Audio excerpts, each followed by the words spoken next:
is? That's the Bing Crosby logo for his production company. And I remember that show, too. It's called Hogan's Heroes, and I have every episode of Hogan's Heroes on DVD. Hey, what time is it? It's Pod Blast time!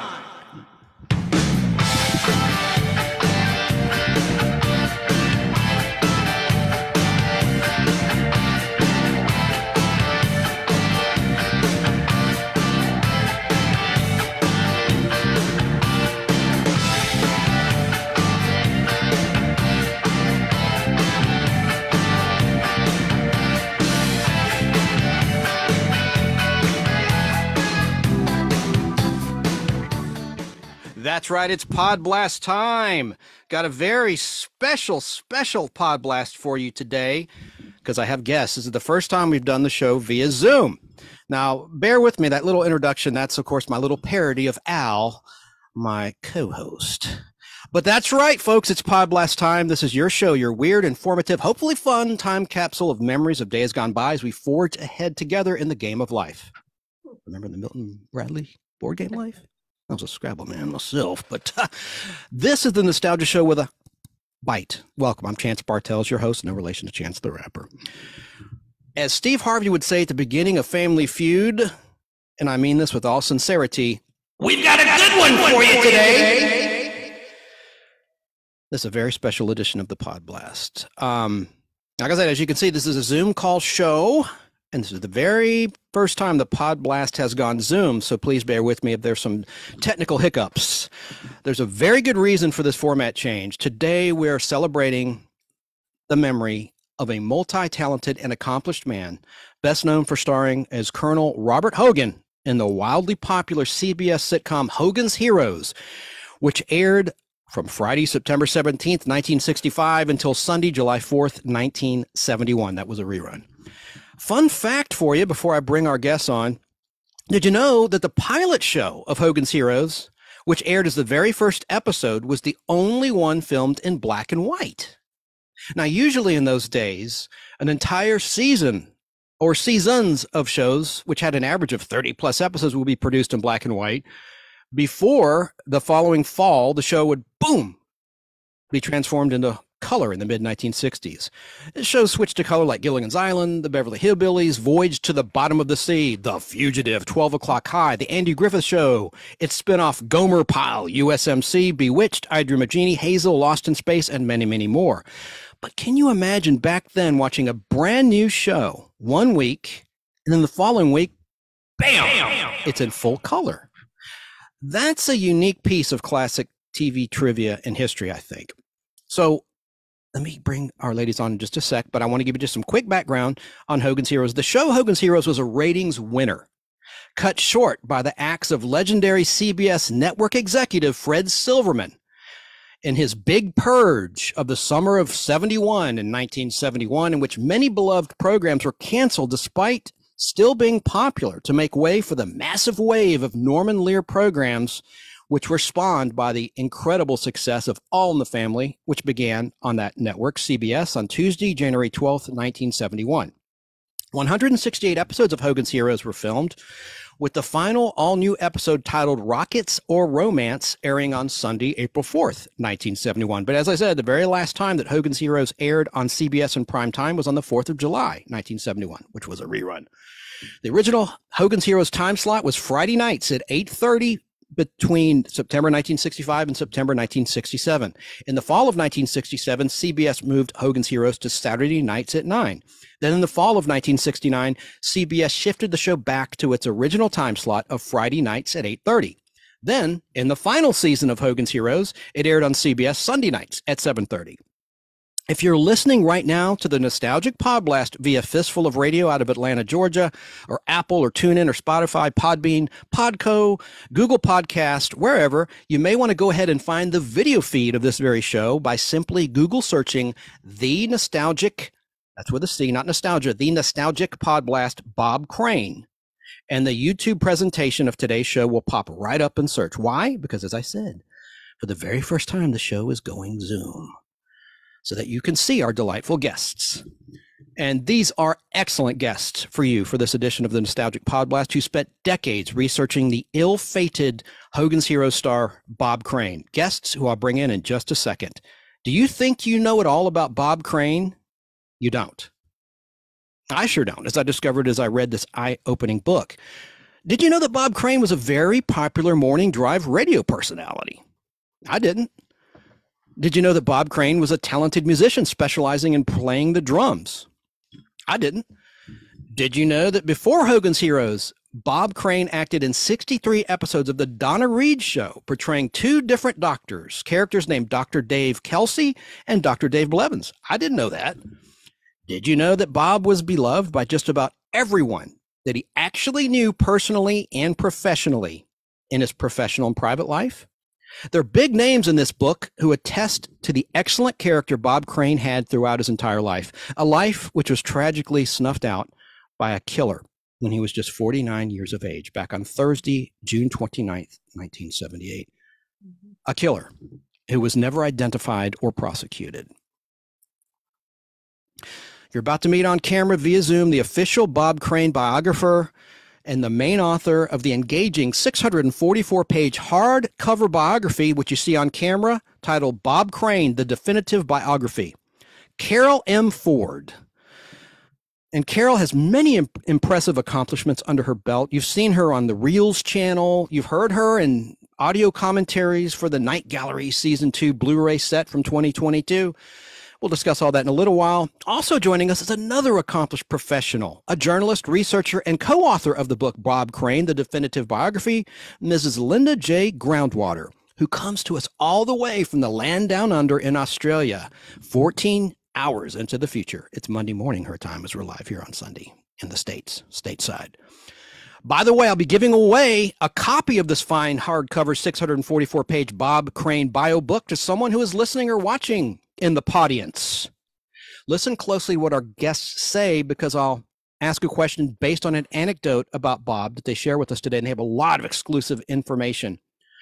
The first person to correctly answer in comments or a phone call, 770-438-1050, wins a copy of this hardcover book. But first, finally, let's bring our patient guests right now who've been waiting in our virtual Nostalgic Podblast green room. And here's the tricky part. Here's where I've got to try to figure out the tech. Please work. Okay, here we go. Low. Oh, yeah. Low.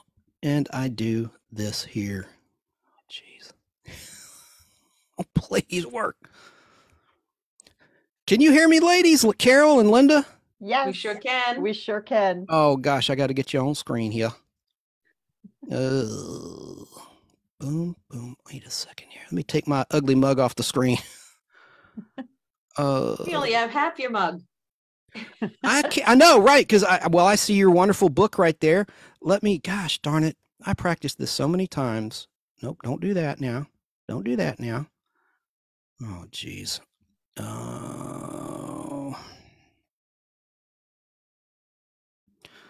Man. Do a little dance, Carol. Just do it. Don't do the invite. Okay, I think I got it. Oh, geez, more. Nope. View. I figured it out. Dummy. Okay, boom. There's a delay if you're watching on Facebook Live. You'll pop up. Sorry about that. Let's move on. You're fine. Technology. I'm telling you. Well, welcome to the Nostalgic Podblast. I love your book. I have several questions for you, but I want to listen because I like the show Hogan's Heroes, but it wasn't one of my shows. I'm a geek. I was more into sci-fi. But I want to ask these questions of both of you. But I want to say before we get started, I really like what you did at the very beginning of your book, where you presented what I call the character resurrection of Bob Crane, with quotes from some very distinguished people who actually knew Bob both professionally and personally. And that must have taken a great deal of time to collect and assemble. Over 12 years. I mean, we gleaned off the, the quotes that we felt summed up Bob best in, a very short, brief couple of sentences for all of the testimonials, I guess you could say, in the front of the book. But they were compiled over a great many years. Yes, And we actually said to these people, if you could tell people one thing about Bob, what would you say? And these were often where those statements came from. So to them, what they've said in those sections is the crux of who Bob was to them. Correct. I love it. You had people like Gary Owens, to name drop one person, but there were several in the book. Both of you ladies were not yet born when Hogan's Heroes began. Neither was I. What was it about Hogan's Heroes and Bob Crane that captured your attention and maintained it for all these years? So I'll let Linda go first, because she is actually responsible for starting this massive undertaking. I was doing stuff way back in the middle 1980s, just because I liked Bob, but it was really Linda who got the ball rolling and said, hey, we need to learn who this man was. So Linda, go ahead. I mean, Carol was very kind saying you were very kind saying I wasn't born yet. I was pretty close though. And I was this close. I was there when it was on the air. And I used to watch it with my dad. So when probably in its very first syndications, or maybe earlier, but I wasn't old enough to remember. But I remember on Sunday, not actually maybe, because I remember coming home on a Sunday evening in the summer and watching TV with my dad, and or at least passing by while he was watching it. And so I rediscovered Hogan's Heroes after watching it on and off pretty much all my life, and found it again in 2003 while I was watching TV at my mother-in-law's house. And I said, gee, I remember these guys. And I remembered all the characters, and I remembered all the iconic lines, but I didn't remember too much about the characters, like the actors themselves. And so I remembered that Bob had been killed and that I wasn't allowed to read the newspaper, and that was it, because I was still quite young at that stage. And so I went home, and thanks to the magic of internet, I popped up, and unfortunately, a certain film had just come out fairly recently about Bob. And so there was sex and murder, scandal, sex and murder, scandal, sex, murder, scandal, Hogan's Heroes, sex, murder, scandal, Hogan's Heroes. And I said, gee whiz, this isn't what I remember. And dug way down below all of that were other things, like you had said, radio, other television. Bob was a drummer, those kinds of things. And I was reading these things with great interest and saying, gee, well, this seems more important to me than the fact that he was murdered. This is who this man was. And as a journalist, and I guess just as a person, I got kind of offended that all we were being fed was sex, murder, sex, murder, sex, murder. And here's Colonel Hogan was murdered. Well, Colonel Hogan wasn't murdered. Bob Crane was murdered. And I thought, this is not fair.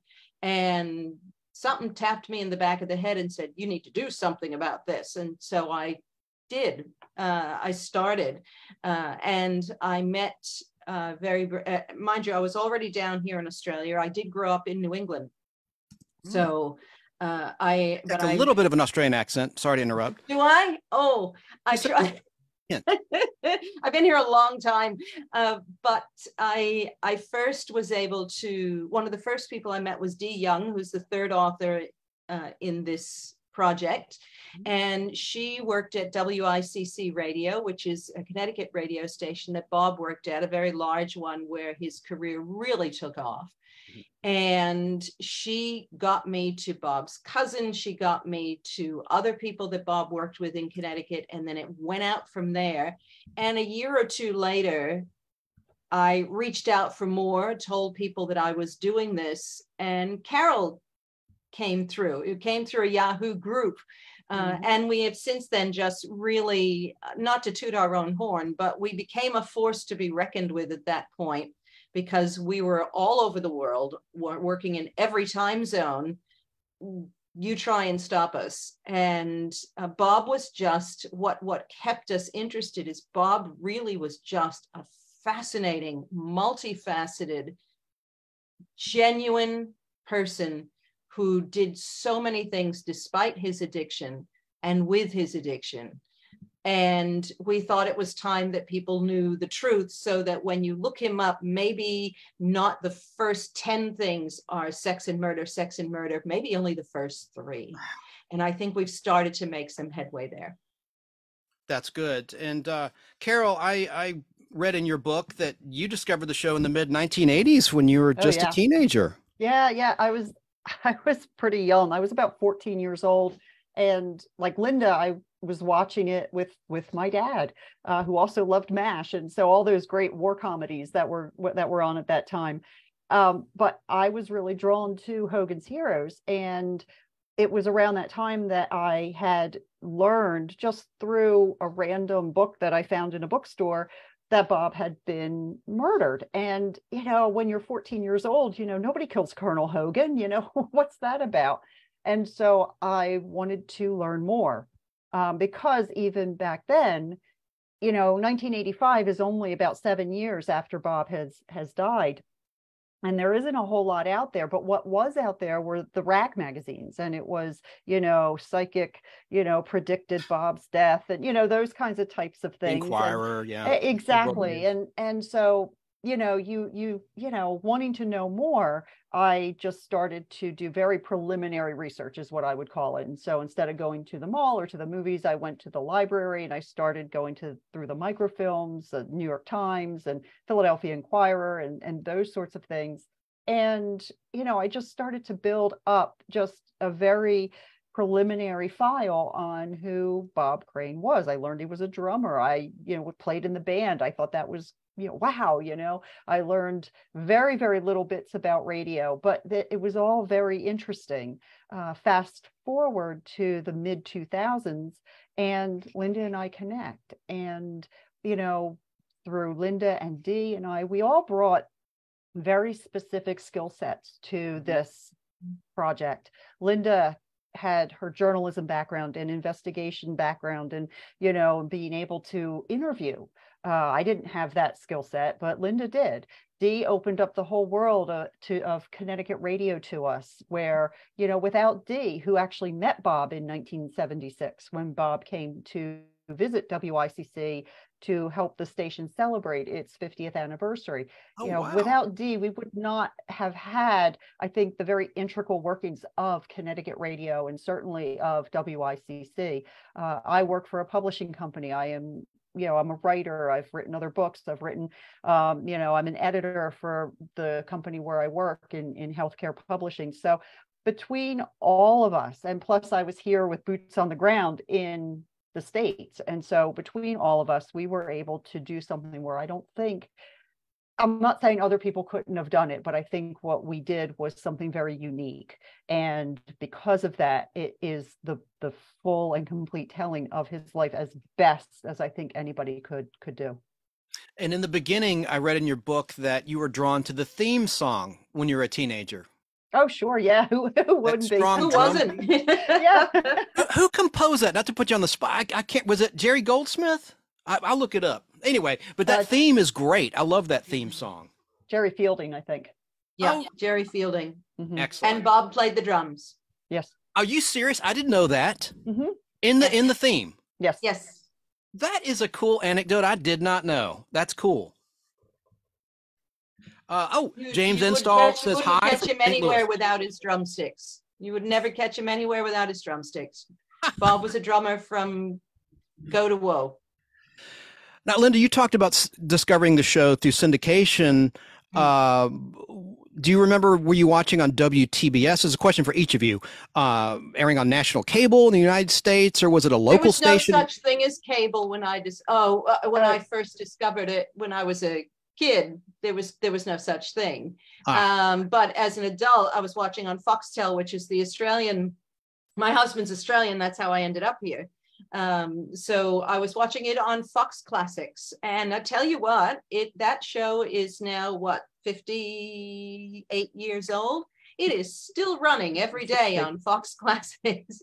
That show still runs around the world, and it's probably, what I call cheap cheap feed, because at some point it becomes cheaper to run it, because they're certainly not running the best quality episodes, but people are still discovering Hogan's Heroes every day. Oh yeah. Yep. And I mean, there was early cable here in the mid 1980s, but what I was watching on just syndication, Channel 38, channel 17 here in Philadelphia region. Mm-hmm. So it was on twice a day.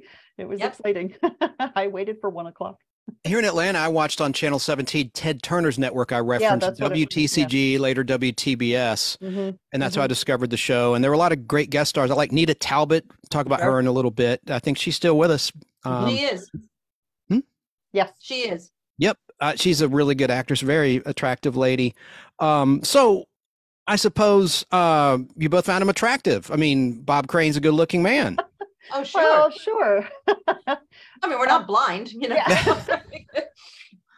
But that really, that's not really what drew us. I think what really drew us is the fact that there's personality, there is an untold story, and when you are, you know, looking to learn more about somebody, it's yes, there is interest and there's surface attraction, and you know, you can say all of those things, but really what drew us to Bob was more of the mystery. And when I say that, it's not the mystery of who did it, who killed him. I mean, yes, there's a little bit there, but that's not what we were interested in. It was more of the mystery of who was this man. You know, in the letters that we would send out, we did this all old school. We were sending snail mail. We had, you know, when we did, there was no such thing as Zoom back then. I had wires hanging all over my house, you know, when we recorded these calls, and we did it over a conference call line, because we couldn't ask these people to call long distance, because back in the, you know, mid 2000s, you were still paying for long distance fees. The cell phones weren't quite what they are now. And so, you know, it was the, you know, trying to find out who he was, what made him tick, what was his, you know, what made Bob Crane Bob Crane. And we didn't know that what we were going to find out. We had our list of questions, and, you know, we came into these interviews and asking these questions from all walks of Bob's life, from all the way back to his early childhood, all the way through to the night he died. And we, you know, we did not know what we were going to get back. And so when we did get back such positive, you know, commentary and recollections about Bob, it was delightful. It was wonderful. We did have people who said, you know, oh, you know, we might not have liked him professionally, or, you know, whatever, but it was very far and few between. Most of them, they really just adored Bob Crane. For the people who didn't, they, you know, there weren't very many. And we were not out to paint him as a saint. We were just telling the recollections of what the people from his life were telling us. Right, Linda? Yeah, I mean, it's important to say that we didn't go to people setting out to turn Bob into Saint Bob. Mm-hmm. We didn't go out seeking to just replace everything that people knew with just the good stuff. We didn't say to people, tell me the good stuff about Bob. What we said to people was, tell me about Bob. Sorry. And it happened to be because we've been criticized for telling so many good things about Bob. Like, I'm sorry, but if you have a good person, you're going to hear good things. And as Carol said, there were people who didn't care for him professionally, you know, a couple of people who didn't care for him personally. We didn't leave those things out. The reason that there aren't a lot of them in the book is we didn't get told a lot of them. If people didn't like him, they certainly didn't want to tell us about it. As a matter of fact, they went out of their way to tell us the exact opposite. So Bob was who these people have told us that he is. And there were over 200 people that we were in contact with. So if, you know, say 195 people out of 204 think he's fantastic, then you got to start to believe these people. That doesn't mean he didn't have a side that people didn't like, but it meant that for the most part, he was like most of us, pretty likable, had a couple of people who didn't like him. That's it. Mm-hmm. Sounds like more people liked him than didn't, overwhelmingly. It's true. I mean, and I must admit, I fell into the category of, I won't say unfavorable, but I bought into the autofocus movie narrative, you know, and It's easy to do. it's so easy, especially very when easy you're to do. deceased. Yeah, because they don't have to worry about being sued. You know, they can Right. they can slander anyone.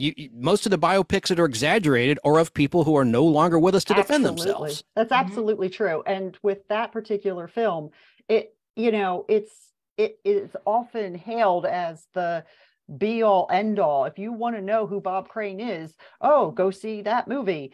And I can't tell you how many times during any of our, when we've been, on Facebook or any social media, and Linda and I will get kind of into a defensive state, I guess you might say, because we will see things that we know are not true. And so we will very politely correct those things. And a lot of times what we get back is, well, didn't you see Autofocus? That's the movie you have to see if you want to know who Bob is. Mhm. And it's cringeworthy because that movie was not even meant to be true or definitive.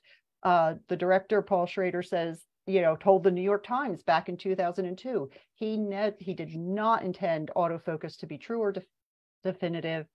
John Carpenter, the man who was always the prime suspect, who is different from the film director. So John Henry Carpenter, he was not as important, according to Paul Schrader, to Bob Crane in his real life as he was portrayed in the film. All of that film is a distortion. Now, does that mean that there are bits of truth throughout the film? Of course there are. Bob Crane was born on July 13th, 1928 in Waterbury, Connecticut. He played Colonel Hogan. You could go through and say, yes, these things are correct. But then when you get into some of the detailed points and some of the examples that they show, like the scene from Celebrity Cooks, which was completely made up. And we were able to prove that by talking to 3 people from that show, including the owner, the set director, the stage manager, and the agent, the talent agent. So, there are things about that film that are completely false, made up, or exaggerated. But unfortunately, your average film goer, your average person, the person who is seeing a movie, or the public, the general public, they don't know that. And they don't know that unless they read this book or see any of the other work that we have out there. Well, it failed to sell tickets. They went into the gutter thinking that it would be a box office hit, and it lost $2 million. Last time I looked at the numbers. And that's very true. And but you also have so. to remember that it is on for streaming. You can get it on DVD. And so when you're flipping through at night on a Friday night because you love true crime, and that comes across as one of your options to watch, oh yeah, I heard about him. And so you watch it, and then what you have is a completely distorted view of who Bob Crane was based on just that movie. But because that movie exists, that's where a lot of people base their knowledge of Bob Crane on, and it's pretty sad. And to be fair to those people, they often will say, if they've paid attention, Bob's son's involved in that film, it must be true. Well, no. And he had his own reasons for doing it, and we will never know, because we did reach out to him and he chose not to be involved in this project, but Bob's oldest son was actually involved in this film, and it backfired on him spectacularly. And sorry, deservedly so. If you're going to do something that completely smears your father with lies, then that's what you get out of it. But to be fair to the people who watch this film and use it as their truth, they believe that because Robert David was involved in the film, that it must be a true film. But that's not how film works, and it's not how all families work, and it's certainly not how this film worked. Mm-hmm. You talk about character assassination. It doesn't get much lower than autofocus. No, it does not. Pretty much, yeah. Mm-hmm. Well, now, Linda, you touched on your professional career as a journalist. When did your career begin in that field? Oh, and I know you touched on. I'm just in case I missed it. That's all right. I started in radio in the United States the same way that Bob started in radio in the United States. I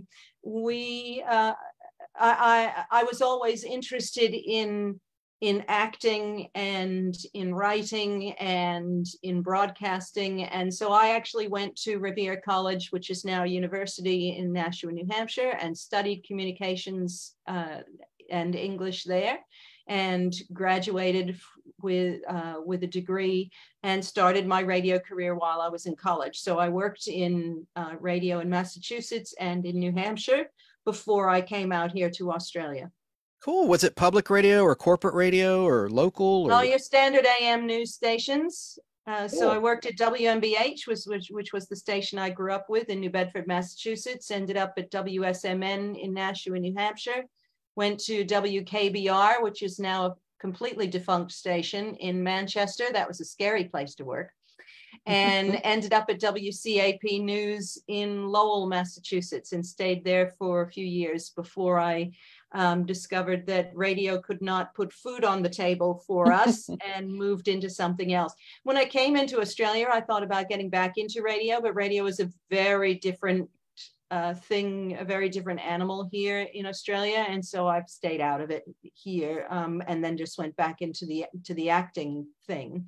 But for journalism, it was always about not just reporting, but researching, interviewing, and doing those things. And I cut my chops there and did those things before I went into actual radio. And it became a great help when we came to do this project and had so many people to interview, especially since in some cases we went in with a preconceived idea of what we were going to get and had all of that turned on its head and had to, just very quickly adapt to the truth that we were being told, like the unexpected interviews, like with Al Ruddy, who created Hogan's Heroes, and of course went on to work on The Godfather, and the folks from Celebrity Cooks, as Carol said, where we were told one thing, and so went in with an interview outline with the idea of knowing what we were going to get out of it to some degree, and having to throw the whole thing out and start over again on the off the cuff. Yep. And you ladies, you mentioned that you met pre-Facebook in the early 2000s, correct? Sure. Yeah. Was that through message boards that were related to kind of Yahoo? Yeah, so it was Yahoo. Back before Facebook, before social media, there were, and I think there are still some of these things out there. No, they shut the groups down. Well, but there are still some, like the listservs where you can. They're boards. Like the e-newses and things like that, where you can reply all, or like kind of like a chat room. There are with comic book collectors, which I am. Comic book community and things. Yes. And so what happened was I had actually started the very first Hogan's Heroes group with two other ladies, Kathy Fountain and Kathy Miratello, and the three of us were running this group, and it actually hopped around to different platforms until we finally landed on Yahoo Groups. And Linda happened to join, and I remember when she asked the group back in around 2005, I guess it was. 6. And she said it was either late 5 or early 6. And she said, I'm researching a book. I'm researching Bob Crane's life for a new serious biography. Does anybody know, or is anybody related, or does anybody have any contacts with him? And I remember thinking, good luck with that, because I knew what enormous hill that was to climb, to quote Reverend Beck. It was going to be a tremendous mountain to climb with everything that I had already not that I knew any of the big stuff yet, because I hadn't been connected up with Linda, but just knowing the sex, the murder, the scandal, all of those things. It's like, oh my goodness, this is wonderful, but I don't know how far that's going to go. And so I think there were a few messages that went around on the message boards. And then at one point I reached out to Linda and I said, you need some help? And she said, sure. And so we connected up. And one of the first people that Linda put me in touch with was Dee Young. And Dee and I met up to do local Connecticut. We hopped around the state of Connecticut quite a bit. We were we were always boots on the ground in Connecticut doing a lot of that. But from that point on, it was it was a go. But that's it goes back. It predates social media for sure. Is Dee shy, or is she just busy today? She's shy. She's pretty shy when it comes to this. She likes the behind the scenes more, but we always do make sure that we give her proper credit, because boy, without her, we would not be. I don't think we would have had the in-depth Connecticut radio that we eventually did get. You're like a dream team. Yeah. So, while reading your book, Bob Crane, The Definitive Biography, which is on camera. Those that are listening, I direct you to the Nostalgic Pod Blast YouTube channel or the Facebook group, and it'll be pinned right at the top. But I learned so much about Bob I did not know about that well-respected radio career he had before he was an actor as a morning drive personality. And would you please talk briefly, or as much at length as you wish, about his radio career? I mean, when did it begin? And like I said in the intro before I brought you ladies on, I'd forgotten he was a regular in over 60 episodes of the Donna Reed Show. Oh, yeah. Bob wanted to originally be in a studio orchestra. He played drums, ever since he was about 9 or 10 years old. He got his first drum for Christmas for his 10th Christmas. He just loved the drums, and his big ambition was to either be with the big bands or to play with a studio orchestra.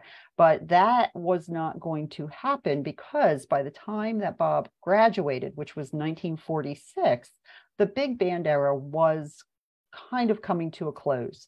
And so in order to stay close to the music and the drums and all of the things that he loved, Tommy and Jimmy Dorsey, all of it, yeah, sure, Gene Krupa, Buddy Rich, all of that, they were his idols. And so to try and stay close to them, he started deciding he was going to go into radio. Now, he was putting on mock radio television shows up in his bedroom as a kid, and his audience was his then girlfriend, who became his first wife, Anne, also his best friend Charlie, some of his other friends from school. So he was putting on these pretend radio shows right up in his bedroom.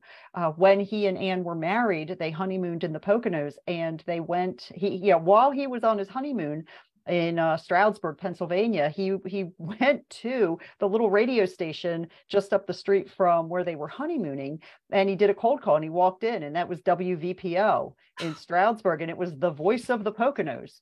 And they went in, and he was like, "Hey, I want to audition," and they said, "No, we don't need anybody." And so then he went back to the resort and where they were honeymooning, and everybody there knew he had gone to the radio station. And so for the rest of the time that they were there in the Poconos, they referred to him as the voice of the Poconos as a joke. When Bob was in Stamford, he graduated from Stamford High. He was working at a little jewelry store right in the middle of Stamford, Connecticut. But at the same time, he was putting out all of these recordings of himself, all of these tapes where he was reaching out to be interviewed, or to try and get in to be interviewed, to have the audition to get on the air in radio. And I'll let Linda pick up from here, because this is one of her favorite stories, and I'll let her be the one to tell it. Well, Bob's cousin Jim, God rest his soul, I love Jim Senich, was a beautiful man, and he was the one who told me this story, which is it was Bob's first true break in radio. But what happened was that Bob, as Carol said, was sending out tapes everywhere, and please let me audition, and please let me come. And he saw an ad for someone and someone needed at WLEA radio in Hornell, New York. So he sent his tape down. He said, "Please let me come." And they said, "Sure, come on down. We'll talk to you, young man." So Bob headed down to Hornell, and his car broke down because he was newly married and they were poor. And he had this old broken down jalopy, as Jim called it, and it broke down partway there. And Bob was desperate not to miss his interview. So he hitched a ride on a horse and wagon and sat in the back. And when he arrived at the interview, he had hay sticking out, and he smelled slightly of manure, and he walked into the radio station anyway. and sat down and talked to the man and said, okay, here I am. I'm ready to audition. I want to do this radio job. And the fella said, what audition? We're looking for a maintenance man. If you like, you can have a broom and you can start working, cleaning the place up.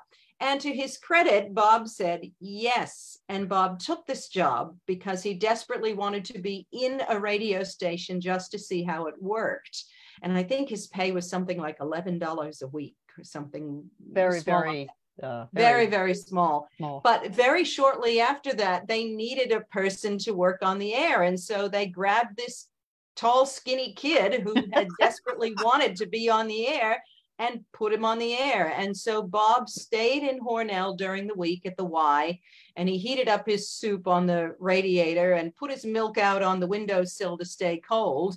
And on the weekend, he would go home to his wife and family. But during the week, he was there, and he was there, first thing in the morning, last thing in the evening. And, in radio, you're on the air very early in the day. But it's where he could really start cutting carving his own style out, because on a tiny little station that very few people listen to, you have the opportunity to experiment and to learn. And so Bob did that starting at WLEA, but he started with a broom and a bit of manure cologne. And I love how he cold called. I started in radio on the sales side, so that really hits home. And our friend of the show, the guy named Al Hardy, he worked at Turner. That's how he got his job back in 1976 at Ted Turner Superstation, just by cold calling, walking up. Hey, are you hiring? Can I work here? Anyway, that's really cool. Thank you for that origin story, Linda. Sure. So let's see. Okay, I have a couple questions. All right, now, we've already talked about, how people were prejudiced in their opinion of Bob Crane's humanity based on tabloid trash that we talked about, like the movie Autofocus and the Inquirer, Weekly World News. So I guess that movie didn't really ignite a passion in you to set the record straight, or did it? Because you already, of course, had been a fan of Hogan's Heroes and Bob Crane well before that movie, but the release of that movie, that kind of coincides with you all meeting up. Did that inspire you to set the record straight? Oh, no. Gosh, yeah. Well, it did. No, because I didn't know about it when I started and it hadn't run down here because it wasn't good enough to run down here. So it takes a while for films to make it down here, but that film was not anywhere in any theater that was anywhere near me. I didn't know about it. And it kind of, in a way it inspired me because it threw all the wrong things up in my face, and that just got my dander up. And I said, well, that's not right and that's not fair. And I didn't know how true or not true the film was when I started. All I knew was that it stunk, that this was what people saw, and that was all that people saw. So in that way, I suppose it inspired me. But overall, throughout the process, absolutely, because there were so many things wrong with it that we went to these, looked at what was there and said, well, let's find out if this is true. Let's find out if this is true. And a lot of it wasn't. I think too, Linda, just to follow up with that too. It's not that the movie itself inspired us. It's what it did that inspired us. And so, for instance, Linda, when you went to KNX to ask about Bob and his career at KNX in Hollywood, which spanned 9 years, Bob made KNX a ton of money because he was wildly popular on the air at KNX. He was doing things out in KNX, interviewing celebrities. He had his own show. He had invented sampling. He was just doing so much. But what you were met with was they slammed the door in my face. They slammed the door in your face. We don't want to talk about Bob Crane. Bob Crane. No. Go away. Shh. And we got that from some people and some entities, because not so much that they believed that what was in the film was true, but they did not want to be connected to a growing scandal that was growing almost on a daily basis. It was, you know, every single day that goes by, it seems that Bob Crane's reputation was going down further and further and further. And so what you end up having is, if you have KNX, or if you have, you know, people that, you know, really did care about him, but then they don't want to be dragged into this heavy scandal and, you know, be associated. It's almost like guilt by association. And so in that regard, it was inspiring to get past those barriers, get past those roadblocks, because otherwise, you know, we would not have been able to tell his true story. And one of the things during the research process was, you know, it's okay to, I mean, it's very, each person is very important who contributed, whether they were, you know, a friend from school to, you know, his cousin, to his son, his second son, Scott, and his daughter, Karen, to someone who just met him in passing and maybe spent, you know, a couple of weeks with him doing a project. It didn't matter. Each one of them was important. What does matter is that as we went along this project, so for instance, Hogan's Heroes, you know, trying to get people from Hogan's Heroes, whether it was any of the cast, any of the crew, it was next to impossible, because they had all made a pact not to talk about Bob Crane unless they could share some of the good things that they knew about him, because they all really liked him. And so trying to get people to sign on, Arlene Martell, bless her heart, was the first person from Hogan's Heroes who said, and it took some doing. She wanted to have a contract signed. She wanted to know who we were, you know, but she was the first one that took that jump, that leap of faith, and said, okay, I will trust you. And by the time we were finished interviewing, and which had then become a conversation with her, she came right into the fold with us. And she's like, okay, how can I help you? I'm going to call Robert Clary, and I'm going to call Bernard Fox, and I'm going to call this one, and I'm going to call that one, because I'm in this with you. And that's how it built, because people trusted the people that they knew. They didn't know us. And so if they saw Arlene Martell was on board, you know, then Cynthia Lynn can come on board. And then we start getting Al Ruddy, and we get Jerry London and Bruce Bilson, and Robert Butler. Yes. And then it starts growing from there. And so those are the types of things that when you say, did autofocus inspire you? No, it didn't inspire us. We didn't do this because of autofocus, but it did ignite, you know, a ferocious, you know, sense thing of justice. To be able to go and continue and push past these barriers. Arlene Martell, most of the people in the audience will remember from Star Trek. She was Spock's wife, T'Pring, and she was in Demon with a Glass Hand, a classic Outer Limits episode from season 2, written by Harlan Ellison. And she was in The Fugitive. I mean, she's just a well-known, wonderful actor. Beautiful woman, too. Yes, absolutely beautiful soul. Yes, rest her soul. Real privilege to speak with her. Amen. Right on. And meet with her. It was definitely, she was beautiful inside and out. I'm going to open the phone lines, and the comment line, of course, is open. Anyone listening or watching, if you have a question about Bob Crane for our guests, the number 770-438-1050. Have a comment for you already. Thrash Pondo Pons asks you, is it possible that a lot of the misconceptions about Mr. Crane have been somehow caused by actions of his second ex-wife? ? I don't know. I don't know if there's any validity to that or not, but that was the question I had to. No. You know, there's a lot out there about their relationship, because there was a divorce filing, and there's been a lot of talk by Bob's first son accusing her of murder or involvement in his murder. And first of all, we will say that the police have absolutely concluded that not only was it not Patty Olson, which is Sigrid Valdes's real name, Bob's wife's real name, but it was not a woman who killed him, for one. And so, but Bob's first son, Robert David, who chooses to go by Bobby Jr., but he is not a junior. Both his sons were named Robert, but they both had different middle names from him and from each other. but there was a divorce filing. There were issues. However, they what gets left out, and what got left out of the show Autopsy: The Last Hours of, which I did a couple of years ago. Yes, for the Reels Network. Mm-hmm. Yeah, I did that from down here. They put me in a little room shut the air conditioner off in the middle of summer and said, "Let's talk." And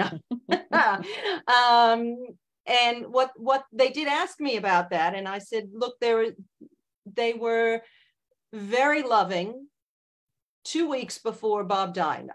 There is videotape of Bob with Patty, with their son Scott, on Father's Day, which is less than 2 weeks before Bob was killed, or about 2 weeks before Bob was killed.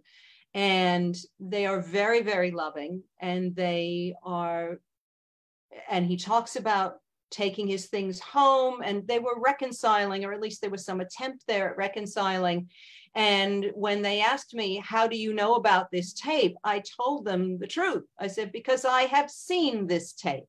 We know this tape exists, but it is something that some choose not to acknowledge the existence of, but it does exist." And so could there be some misconceptions about him because of her? Certainly. But she encouraged, and if not encouraged, certainly tolerated and absolutely knew about Bob's behaviors when she married him and all through their marriage. Now, whether it became something that she decided she didn't want to put up with anymore, that's a different story from there being a misconception about him. So no, I don't really believe that she has put those things out there on purpose to demean him. She certainly gained nothing from his death. There was no money. They sold their house and had to move into a poorer area. So there was no money to be gained and no fame to be gained by being the widow of Bob Crane, and certainly not by putting him out of work, by putting out things about him that people would think were terrible. So no, we don't believe that. I'm going to play some interviews after you sign off. I know we're starting to run out of time here, but I'm going to play clips from Bob Crane in his own words, interviews I'm sure that you've heard in your research, but I'm going to play that for any listener or viewer out there. Carol, you're recognized as the official biographer of Bob Crane, and that's quite an honor to have that title. You also provided audio commentary on the official Night Gallery Blu-ray home video release by Universal, released back on Tuesday, July 19th, 2022, for the episode that Bob Crane acted in, titled House with Ghosts, which actually was the 9th episode in Night Gallery's second season, airing on NBC on Wednesday, November 17th, 1971. That's quite impressive. How did that come about? Well, first, what I want to say is, I may have written the book, but I can't take the sole credit for being his one and only official biographer. That is something that I share with both Linda and Dee. That is, we are all his official biographers, Linda, Dee, and me. It's just, again, it comes back to making sure that, we are all equals in this. I was the one that wrote it. Linda edited it for me. So yeah, we are three equally his official biographers. So any of us can speak to the research that we have conducted in for him and about him. As for Night Gallery, yeah. Oh, no, you're fine. But as for Night Gallery, that came about because one day I got an email from Scott. Now we are, we're friends with Scott. We're friends with Karen. But Scott Crane, Bob's younger son, reached out to me and said, "Hey, they're looking for some audio commentary for Night Gallery. Are you interested?" And I said, "Yeah, let me think about it. Yes." And so, so I went ahead and I reached out to the folks that were producing the Blu-ray DVD, and that's how that all came about. They interviewed me. They took clips from the interview for, it's not a very long episode. So they've also got in there the artist, somebody who was interviewed about the Night Gallery had all those great paintings for each episode. So they had interviewed him. They had also interviewed somebody from who was a part of that episode. So that's how that all came about. But I think the larger understanding of that is the fact that Scott reaches out to Linda and me as his as the person who we are, the people who will speak for, not for him, but for Bob. Scott won't talk to the media. He will let us do that for him and for Bob. So when Linda was on Autopsy, the last hours of Bob Crane, that also came through Scott, putting that over to us. And at the time that was filmed during COVID. I was uncomfortable just because I had, my dad wasn't well at that time. He was battling cancer. Punted that over to Linda because I will tell you, she does much, much, much better with the TV interviews than I do. So I will give her that credit, and she can do as many of those as she wants on behalf of all of us. But that again is where that comes from. A lot of it comes from Scott saying, do you guys want to be involved in this? And we say, yes, we do. Now I have to buy the Blu-ray because I have the entire Night Gallery series on DVD, not on Blu-ray. Yep, I need to get that upgrade and hear your commentary, and I'm going to do that. So, can you speak to Bob Crane's friendship with William Shatner and some of his Hogan's Heroes co-stars like Richard Dawson? I know they both were devastated, obviously, back in 1978 when the news broke that their friend was killed. And there were so many. I just want to add wonderful character actors like Ivan Dixon in the cast of Hogan's Heroes. I'll elaborate on after we sign off because I know time's limited with you ladies today. But can you specifically talk about Bob Crane's relationship? Because they were pretty close friends, weren't they? William Shatner and Bob Crane and Richard Dawson, or am I incorrect? Well, I don't know about William Shatner and their friendship. I'm sure that they knew each other. I can't speak to a friendship with William Shatner. Richard Dawson and Bob, I would call amicable co-workers. They were friends to a point, but there was somewhat, I think, would be best described as professional jealousy. Perhaps on the side of Richard Dawson. For whatever reason, Richard Dawson did have some issues with Bob. Wow. Bob did not seem to have any issues with Richard Dawson.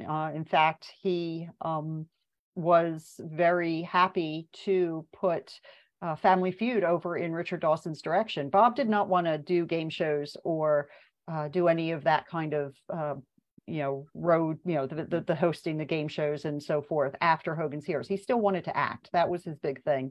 And so when they came to Bob to say, hey, we think you'd be a great host for Family Feud, Bob said, no, I don't really want that, but let me put you in the direction of Richard Dawson. I think he would be fantastic. And that's how Richard Dawson becomes your first host of Family Feud. And of course, made Richard Dawson a household name, more so perhaps than even Hogan's Heroes.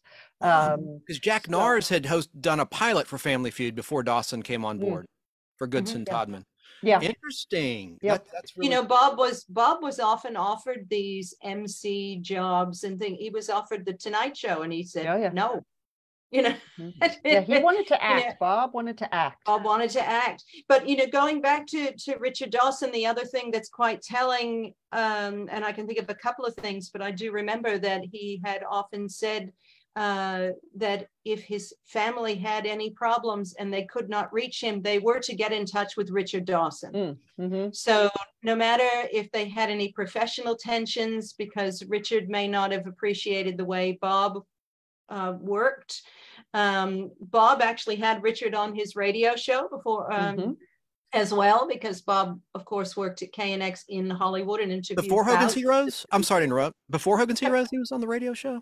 Obviously, because he wasn't doing radio in Hogan's. It's a dumb question on my part. Yes, he was, but not for a long time. He stopped it. He just couldn't. He couldn't do both. It was quite exhausting, and he was told, "You need to stop, or you're going to kill yourself." And he'd been told that 2 or 3 times over the course of his career, because Bob was nothing if not a workaholic. And then 12 hours on set, and then do a radio show. Yeah. Yep. Same thing with Donna Reed. He would do his morning show, get made up in the middle on the ads, and zip over, to do the Donna Reed show while he was still in radio. So, but even at the end of Hogan's Heroes, Bob wrote a letter to everyone who he was involved with. Because Bob kept everything. So there are copies of the letters he wrote to the whole cast. Of the regular cast of Hogan's Heroes, and one of those letters is to Richard Dawson. And while he does allude to there being some tensions among them, there is respect in that letter. Absolutely. And care in that letter. And as I said, as Carol said, he directed Family Feud straight to Dawson. And he would tell people, obviously, he trusted Dawson well enough that he said, if you have any issues and you cannot contact me, you contact Richard Dawson and he will take care of you. So there was a connection there, despite there being some tensions. Dawson himself addressed some of this notion of him wanting to be Colonel Hogan and being jealous and horrible about Bob Crane being Colonel Hogan when he did his audio commentary during the Hogan's Heroes on the Hogan's Heroes DVDs or during those interviews, if I've got it in the wrong place. He said it was ridiculous. The idea of me being Colonel Hogan was ridiculous. He said, I couldn't have done it. He said the person, the accent was wrong. And yes, he could have put on an American accent, but it would have been probably horrible. The first thing he did was put on a Cockney accent, and they said, please stop that. We can't understand a word you're saying. So he put on a different accent. I mean, Richard Dawson was a good actor, but he wasn't going to be Colonel Hogan. Yeah, they wanted an American for that. They needed an American. Yeah. This is an American show 20 years after the war. In the beginning and Dawson knew that. Dawson knew that. And yes, of course, he probably would have loved to be Colonel Hogan, as in he would have loved to have been the lead in a TV series. What actor doesn't want that when they're working? But he understood that was not to be, and he did not hold that against Bob. And he said quite openly that he understood that if he had tried it, he would have done a terrible job. He said, so there may have been some tensions, but there was some element of friendship, and certainly there was respect there. And that carried through. I don't believe there was a great connection between him and Shatner. If there was, it's completely escaped us, but that doesn't mean it didn't exist. It means that it was very private. I had heard interviews with Shatner speaking of a friendship with Bob Crane in old interviews that I have on tape. But I'd like to hear that actually. Yeah, and speaking of game shows and Bob Crane, he appeared on Tattletales. I'm going to play a clip of that from 1974, and it all makes sense with what you're saying. And Dawson probably did have star envy, penis envy, whatever you want to call it, of Bob Crane in those days on the Hogan's Heroes set. I'm sorry. And, he also, Dawson first appeared, I saw him in The Outer Limits back in a 1963 filmed episode, The Invisibles, in a small speaking role. Anyway, but just real quick, just so that your listeners know it, I just wanted to clarify, it was on the Academy interviews that Richard Dawson, there's a whole string of them that are that's right, through the Academy. So that's I think they ended up putting it onto the DVDs, but that's not where it came from. They're on YouTube. I've heard the interview you're referencing. Those are on YouTube on their official channel. It's great stuff. Taped not too long before Richard Dawson passed away, sadly. That is true. And he was very he was kind of a hermit, a recluse. He did not really talk to anybody. So the fact that he did that round of interviews was very special, because he was not going to talk to anybody. It didn't matter who you were. Amen. He lived around the corner O.J. Simpson. Robert Clary. Sorry, go ahead. Sorry, he lived around the corner from Robert Clary, and Robert Clary never spoke to him. Yeah. Wow. They never got together. They just never, and there are questions. The reason that people ask sometimes about tensions between the two of them also is because he did not attend Bob's funeral. Well, he did not put anything in the paper when John Banner passed away. The cast took out a huge ad in the paper. In Variety, in Variety, you know, I know nothing. declaring their love for him, and he wasn't involved in that. It was just not the way Richard Dawson was. Correct. And that doesn't mean that there wasn't friendship and camaraderie or professional respect between him and any of the people that he worked with. It just meant that that wasn't the person that he was. Yeah. Could have been ego, who knows? Yeah. And the reason I mentioned OJ, Dawson came back to host Family Feud in 1994, and then that trial, that terrible trial, just captured everyone's attention, and the ratings just crashed for his return to Family Feud in the 1994 and 1995 television season. Anyway, just a little anecdote there about that. So I'm going to give away a copy of your book to a listener. If you want to comment, it doesn't even have to be when we're live. Just the first person that answers this question: what was it that Bob Crane did to get started in the radio business? How did that come about? I'll give you a hint. He blank called. First person that comments with that correct answer will get a copy of the book, and I'll mail it right to you. And this fascinating hardcover book is loaded with facts, rare photos, personal anecdotes, and so much more. And I love the cover design, which you can see on camera right now. Again, listeners on Fistful of Radio, Apple, Spotify, tune in to the Nostalgic Podblast who want to see this book. And our lovely authors, head to the Nostalgic Podblast YouTube channel or Facebook group and simply Google search The Nostalgic Podblast or The Nostalgic Podblast Bob Crane specifically. That'd be the better thing to do. The video will pop right up before your eyes. I want to do one thing. Let's all pause for a moment and reflect on the memory of Bob Crane in all sincerity. I just want to pause for a second. There. I have to ask, did you uncover any clues as to what might have happened? Who did it? Who killed Bob Crane? You know, if we knew that, wow, we would be very popular. That is such a, you know, it's a sweeping question. Who killed Bob Crane? You know, it could have been, there are so many theories. We hinted at we touched on some earlier in the program, but none of it is proven. Some are disproven, as Linda had said. But you know, John Henry Carpenter was arrested in the early 90s. He stood trial. He was acquitted for not there was not enough physical evidence. Back in 2016 or 2017, they decided to run some DNA tests. And, it turned out to be another grand Al Capone vault, because they built it all up as, we solved the crime, we know who killed him.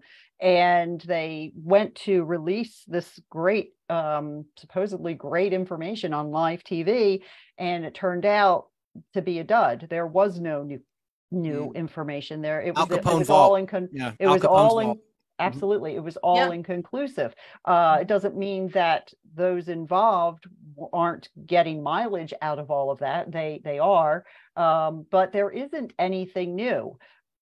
You know, the murder of Bob Crane, the very first book that was written about Bob Crane was written by Robert Graysmith back in the early 90s. And it was just called The Murder of Bob Crane. Now, Robert Graysmith did get some things wrong historically about Bob Crane's life, such as he has in there that he dropped out of high school and would feel insecure about it for the rest of his life. Well, that is not true. We've proven that. We talked to lots of people from his graduating class.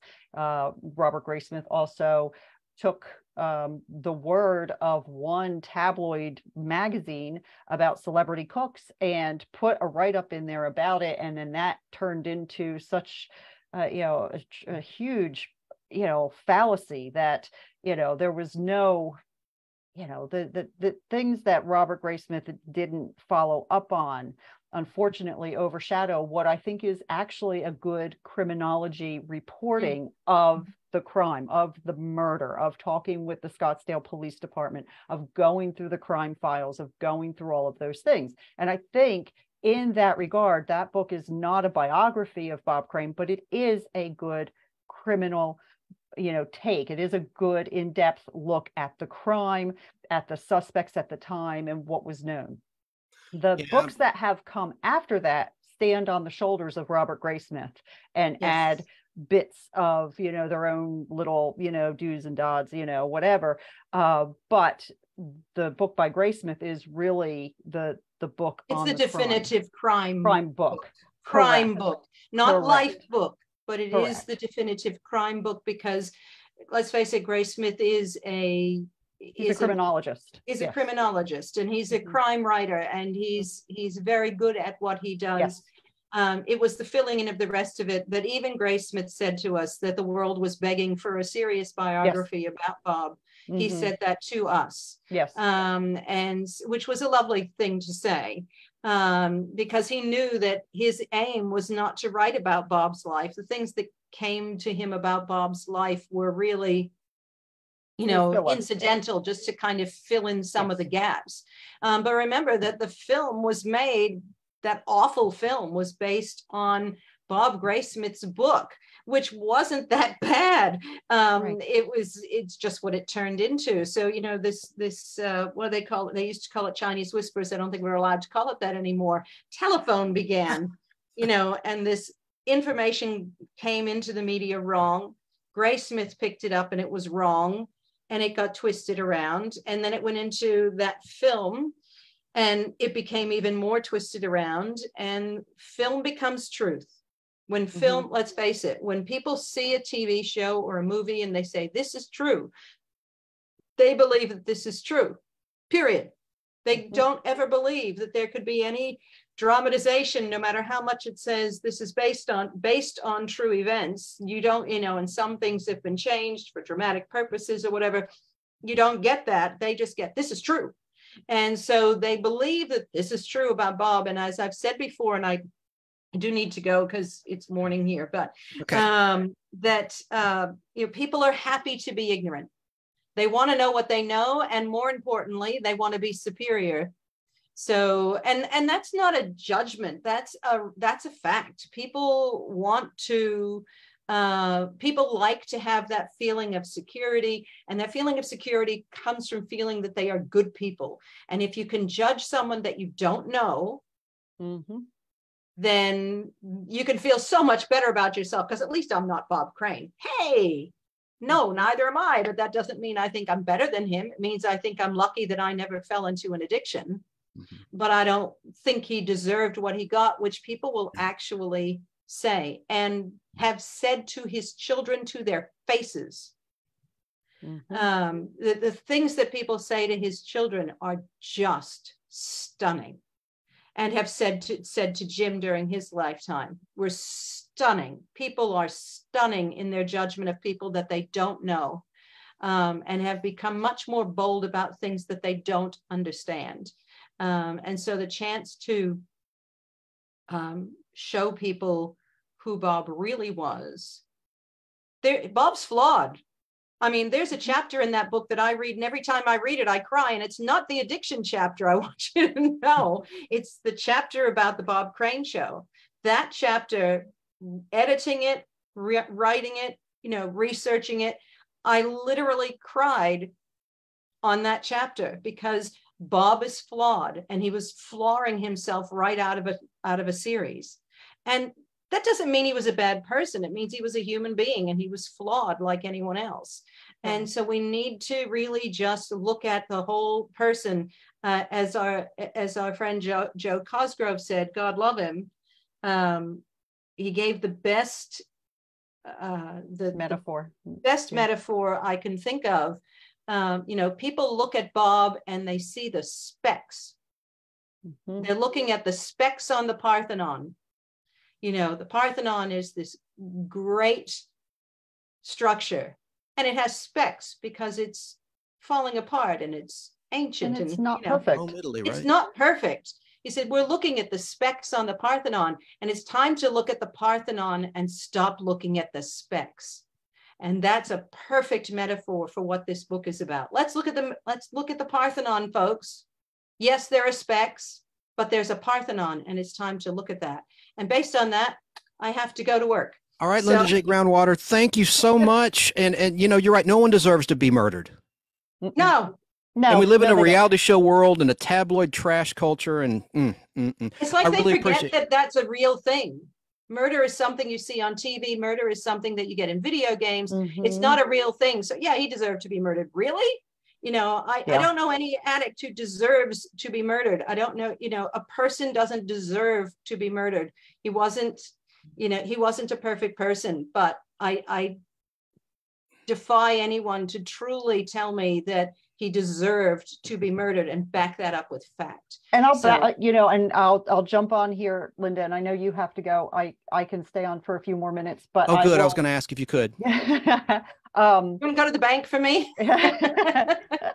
I will say that when Bob went to bed that night, he wasn't going to bed thinking that was his last night alive. He went to bed like we all go to bed at night.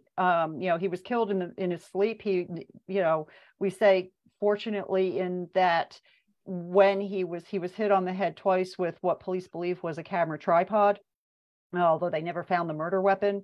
But he never felt it. He never knew what hit him. Thank God. He was clinically dead, maybe not with the first blow, but his brain function was cut off with the first blow, and then clinically dead with the second blow. But that's people think that Bob was depressed or brooding because of what the film showed, or because of what tabloids had reported.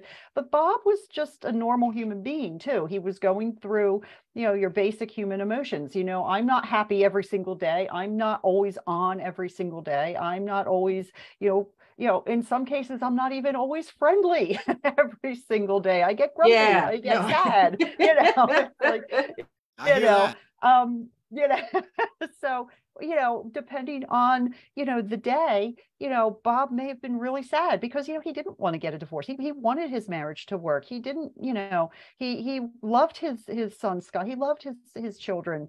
He also had the whole gambit of emotions that any normal human being has. And it wasn't like he was sitting in Scottsdale, Arizona, wearing his leather jacket, sitting at a bar and crying in his milk, saying because he didn't drink, oh gosh, woe is me, end it all. No, he had things, and he had embers in the fire. He had a new show that he was working on called The Hawaii Experience that he had already filmed the pilot for. He had other things that he was working on, and he was working on bettering himself. And that to me doesn't sound like somebody who's depressed or brooding. It sounds like someone who is just who is struggling, yes, but somebody who is taking measures to better themselves and to look to the future. When Bob went to bed that night, he didn't think he wasn't going to wake up the next morning, and that's important too. He went to sleep. He was 49 years old. He was looking forward to another 40 years, Yeah. So the family man. And it is nearly the anniversary of his death, and it is nearly the anniversary of his birth. And maybe we can celebrate a little more of the birth instead of the death. So Linda, I know you got to run. Just bye, Linda. Off or whatever you need to do at your end. I'm still not familiar with leave. Zoom, so I just want to leave. Thank you so much for having us along. I appreciate it, and I'm going to go write somebody a home loan today. So okay, well, have a great day. And it's cool that Hogan's Heroes is still thriving in Australia, just like Lost in Space and other classic shows of the time. Oh, truly, I watched it last night. Awesome.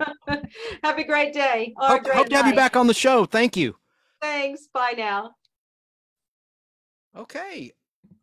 Well, I wanted to mention and ask you a question about your website, if I could. Sure. Carol M. Ford, your website is vote4bobcrane.org, correct? Yes, that's right. Where did you come up with that? What does that mean? That is something that was that we came up with back in 2011, because back in 2011, the National Radio Hall of Fame and I had been in contact. Bob Crane is not a member of the Radio Hall of Fame, and he should be. And back in 2011, I reached out to them and I said, I see Bob has not been inducted into the Hall of Fame. And they said, you're right, he should be. And they said for 2012, we would like to officially, you can officially nominate him in February of 2012. We'd like you to do that. And so, okay, so come February, I did that. And then I compiled this this large document of almost 100 pages, over 100 pages. I sent it out to them. I had WICC, WLEA, several people connected with radio who Bob worked with in radio. Station managers, the station manager at the time at WLEA, they endorsed his nomination for the Radio Hall of Fame. In June of each year, there is what is a public voting. And so when the Radio Hall of Fame compiles their list of nominees, it is also based on what they get back, the feedback that they get from the public. And so I didn't know that right away. And come about May, the end of May in 2012, it dawns on me that Bob could very well be part of what they have as this public voting pool. And I thought, wow, people don't know that Bob has this extensive career in radio, and that, for 15 years prior to Hogan's Heroes, he was doing things in radio that had rarely or had ever been done before. And so I thought, well, okay, I will start a blog. And I had the help of some of my friends at work at the time who were a little bit more savvy in the blogging sphere, I guess you could call it. They helped me get the blog set up, which was and still is. It's through blogspot.voteforbobcrane.com. And so I put up a few things about, Bob's radio career and pushed, okay, we're going to have this, they're going to have a public voting and so on and so forth. But then what happened was in 2012, the Radio Hall of Fame decided that they were not going to do public voting, that they were going to close it to just radio pioneers from the golden age of radio. And one of the people who was inducted that year was Ronald Reagan. But there were many from the golden age of radio who were inducted that year. And they said, thanks, we'll try again next year. So, okay, so that's when we really got started on the Vote for Bob Crane campaign. Come 2013, they decided to lock it down all the way, and there was not going to be any public voting, which was the way it was for several years until they decided to go back to public voting. And now that is back in their how they do things. But Bob's nomination is on file with the Radio Hall of Fame. Every year, a bunch of us nominate him, from people who are in radio to stations to Linda D and myself. We all throw the nomination back in there, even though the big nomination remains on file. But he has yet to be inducted. And it really is kind of a tragedy that he's not in there, because a lot of what happened in radio following Bob Crane was because of Bob Crane. A lot of your shock jocks, from Howard Stern, he was a pioneer. Howard Stern, right? So Bob Crane kind of paved the way for radio, that unboxed radio out of its boxes, to be able to allow radio personalities to do some of the things that they've done. And as some of the radio folks that we talk to, they'll say some of it was for the better, some of it may have been for the worse, but in any case, he was the pioneer in that whole arena of opening up radio. So that is how the Vote for Bob Crane handle became our website. And it just now is everything that we are affiliated with. So if you go to voteforbobcrane.org, you'll also see our YouTube channel, which is, Vote for Bob Crane. It all ties in. I got to subscribe. I didn't know about your channel. Yeah, I see. So, and it's an ongoing campaign, so it still applies. It still applies. And so, we're waiting now this year. We're in June now, so they should be releasing the nominees for, for this year for their public voting. Whether or not Bob Crane is included in there as a posthumous nominee for a pioneer in radio, we have yet to see. But so far, again, we all come back to, do they want to be even affiliated with Bob because of all the scandal? And, we want to keep him over here in this corner. We don't want to necessarily have that affiliated with us because the controversy. All of that. So so that's how Vote for Bob Crane became our theme, I guess you could say. That's a great story, but I sure hope he gets inducted. And is getting inducted in the National Hall of Fame similar to getting a star on Hollywood Boulevard, where it's a matter of money and It's a a matter little of bit signatures. right. It's a little bit different. So you still have to go through the application process with the Hall of Fame. The thing with with the Hollywood Walk of Fame, I should say, the thing with the Walk of Fame and getting Did I a say it star. wrong? I'm sorry. No, I think I did. But the I thing with did. the I think Hollywood, Hollywood was. the Hollywood Walk of Fame, having your star it's twofold. You fill out the application, it goes through a review process, and then it is voted upon. And then if you are selected to have a star, then you have to raise the money to buy the star, which can run anywhere. I mean, gosh, it could be from $40,000 to $60,000. Oh, wow. Wow. It's gone up. Inflation like everything else. Yeah, I mean, I don't know that, don't quote me on that, but it is very expensive. Does Bob have a star? No, he does not. Okay. No, he does not. Damn. Yep. No. Is that something that you aspire to correct? We would love for him to have a star. A lot of it is coming up with that money. And I mean, we can fill out the application. The application also has to be signed by the estate, which wouldn't be a problem. We are connected with, Scott, who oversees the estate, and, his attorneys, and, all of that. That would not be the problem. The problem would be, again, having getting past the controversy, the stigma, and then raising the money for it. Yes, ma'am. Wow, I did not know all of this. Is there any anecdote either within your book for those that haven't read it yet, or not in your book, you'd like to tell about Bob? A lighthearted story or something that's heartwarming? Gosh. Well, Bob does not. There are a couple. So I'm going to tell one about Bob. I'm also going to tell one about, just this is actually about Arlene Martell, the second one. Oh, good. Because it also connects into Bob. I'm a trekker, so that's great. So Bob was a philanthropist. He gave to many, many charities. He was, he did lots of time on the Armed Forces Radio Network. He donated, tons of hours on Armed Forces Radio Network during, I think it was 1967 and 1968.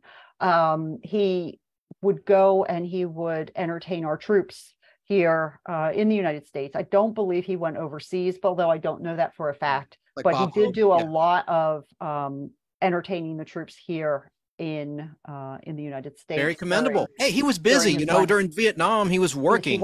Yes, he was. But he would also do telethons for fundraisers, the cerebral palsy telethon. He was very connected to, he knew somebody, one of his friends from WICC in Connecticut had cerebral palsy, and he was the Connecticut state director of the local chapter of the Connecticut chapter for cerebral palsy for the foundation. And he, when Bob, he would go back to Connecticut often to do the local portion of the telethon for his friend, and he would not charge him really any amount of money. The only thing he would accept from him would be, airfare, maybe some lodgings, although he had, he still had family and friends in Connecticut. It was very, very minimal what he would accept. Right. As you wrote in your book, I remember reading that. Yeah. And his friend Elliot, just the basic accommodation, basic expenses. Right. No profit.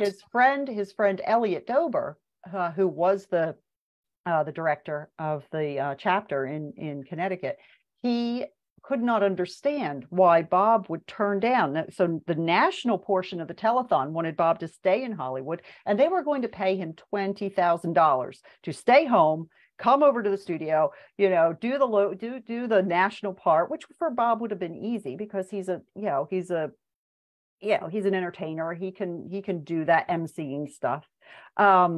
But he turned it down. Flew all the way across country to Connecticut to do the local Connecticut portion of the telethon as a favor to his friend Elliot. And, that speaks volumes. It was Gary Owens who said, he told Linda and me, Bob doesn't get enough credit for the work he did, the philanthropic work he did, and the charities that he gave to, the countless hours of his time. He also did things for the Arthritis Foundation and the Lung Association. And, there were just so many things. One of my favorite stories is actually one that Bob's cousin Jim Senich told Linda and me. And when Bob first was offered the role of Colonel Hogan, he really, Bob wanted to do something that was different. He left the Donna Reed show of his own free will. He was not fired. He didn't storm off the set and demanding more money. He actually remained friends with Donna Reed and her husband, producer Tony Owen. They sent him a telegram the night that Hogan's Heroes premiered and said, "Our loss is America's gain." And they signed it, "Love, Donna and Tony." They were they were friends. There was no, anger or, anything like that between Donna and Tony and Bob at all. There was a TV Guide article that quoted Tony Owen as saying, I'm so glad he's gone. And Bob said he said he went to Tony and said, I'm really offended by that. I'm really hurt by that.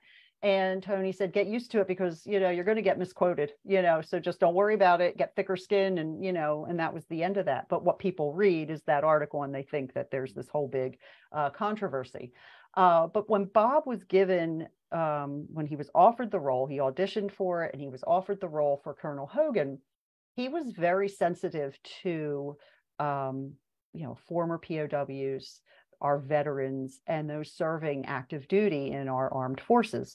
He had a brother who was almost killed in World War II. He was in the Navy, and he was on the USS carrier Bunker Hill, which was attacked by 2 kamikaze planes.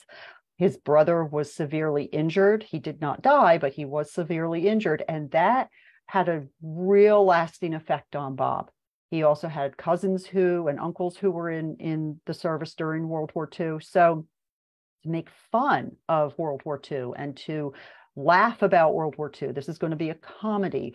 He liked the premise of being being a spy and going in and out of camp, but was it going to offend anybody? Was it going to offend veterans? Was it going to offend former POWs? So he insisted that a trailer, which we found out was actually the pilot episode without the laugh track, he sent that out to veterans groups in the Midwest and asked for their feedback and said, that they wanted their honest feedback. What did you think of it? Did you like it? Did you not like it?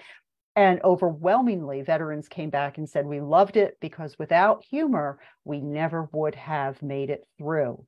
And so from that point on, Bob was sold. But it wasn't until he got that feedback from the veterans saying that this is something we like. You're not offensive. This is not offending us.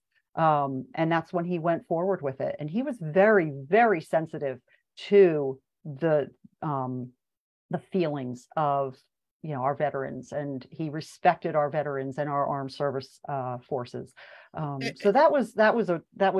I think that tells a lot of Bob's character as to who he was, and wanting to make sure that this was not going to upset anybody. Absolutely. And there's also a misconception that Hogan's Heroes is set in a concentration camp. It's not. It's a prisoner of war camp. That's right. You cannot make fun of a concentration camp. Robert Clary was in concentration camps for several years during World War II. He lost many of his family members, and there are some great there's a wonderful documentary. He recently passed away. Sorry. Yes, he did. No, yeah, he did. Not long ago. But he was, to know that, Robert Clary was in concentration camps. You cannot make fun of concentration camps. POW camps, while there were hardships, you had Red Cross packages, you had rights, you had, things that you had protections that in concentration camps, you were not given those protections. And so there is a definite misconception, at least there was. I don't think so much now. Well, even Seinfeld made a joke about Hogan's Heroes on his classic sitcom Seinfeld, about it being a concentration. And who would do a I'm about a concentration camp. What's going on here? Right. I forgot about that. I mean, and it's, you also have to think that there are so many of the actors and directors who are Jewish or were Jewish. You have John Banner. You have Howard Kane, who played Major Hochstetter. You have Leon Askin, who played General Burkholder. Directors, Bruce Bilson is Jewish. Werner Klemperer he had Jewish in him. He actually was practicing. He was not practicing. He was practicing Catholic because of on his mother's side. But there are a lot of people in that cast who are either Jewish or have Jewish family. Bruce Bilson told us when he went to, he's one of the directors, when he went to the set the night before. So as a director, one of his things that he liked to do was visit the set the night before shooting so that he could get the lay of the land, see where everything is, become familiar with everything. And as the sun was setting on the set of Stalag 13, he said, as someone who is Jewish, seeing that sun going down over this quiet, camp, you can't help but have chills run down your spine because it is eerie. It is, it kind of brings up some of those emotions that the Jewish community would have because of the Holocaust. And so, but it is also important to say that they all stayed with this job because they understood it for what it was. And it was also a way of fighting back with humor. So that was very important to the Jewish actors and directors who stayed on. It was a way to fight back with humor because, it's how better way than to make the Nazis look bad, not the German people, but the Nazis. Wow. And Bruce Bilson directed a lot of shows that I like, sure like did. The Fall Bruce Guy and the wonderful. Patty Duke Show. He is the grandfather to Rachel Bilson. So if folks out there are, know Rachel Younger Bilson folks. from some of her work, yep, he's her grandfather. Well, we have a lot of compliments headed your way. People that are watching live, very informative as well as interesting. Thank you, ladies. Thank you. I can tell you the Arlene Martell story very quickly. I met Arlene Martell in 2006, in March of 2000. I take that back, March of 2007. And I wasn't as talkative then as I am now. She was lovely in person. I absolutely adored meeting her. And she was she was terrifically supportive of everything that we were trying to do for Bob at that time. She passed away, I believe it was in 2014. That's what I was looking up. Yep.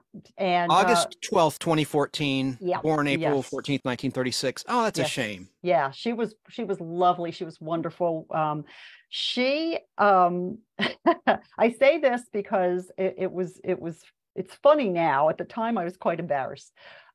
She did a session at the Icon convention in Long Island in 2007, in March 2007. And so I was there. Invited me. Were you I there? know. I know that Kenny Smith, who put that together, I used to be friends with him. I was there, Burbank, California. I met her. I didn't want to interrupt you, That's but okay. I met her there.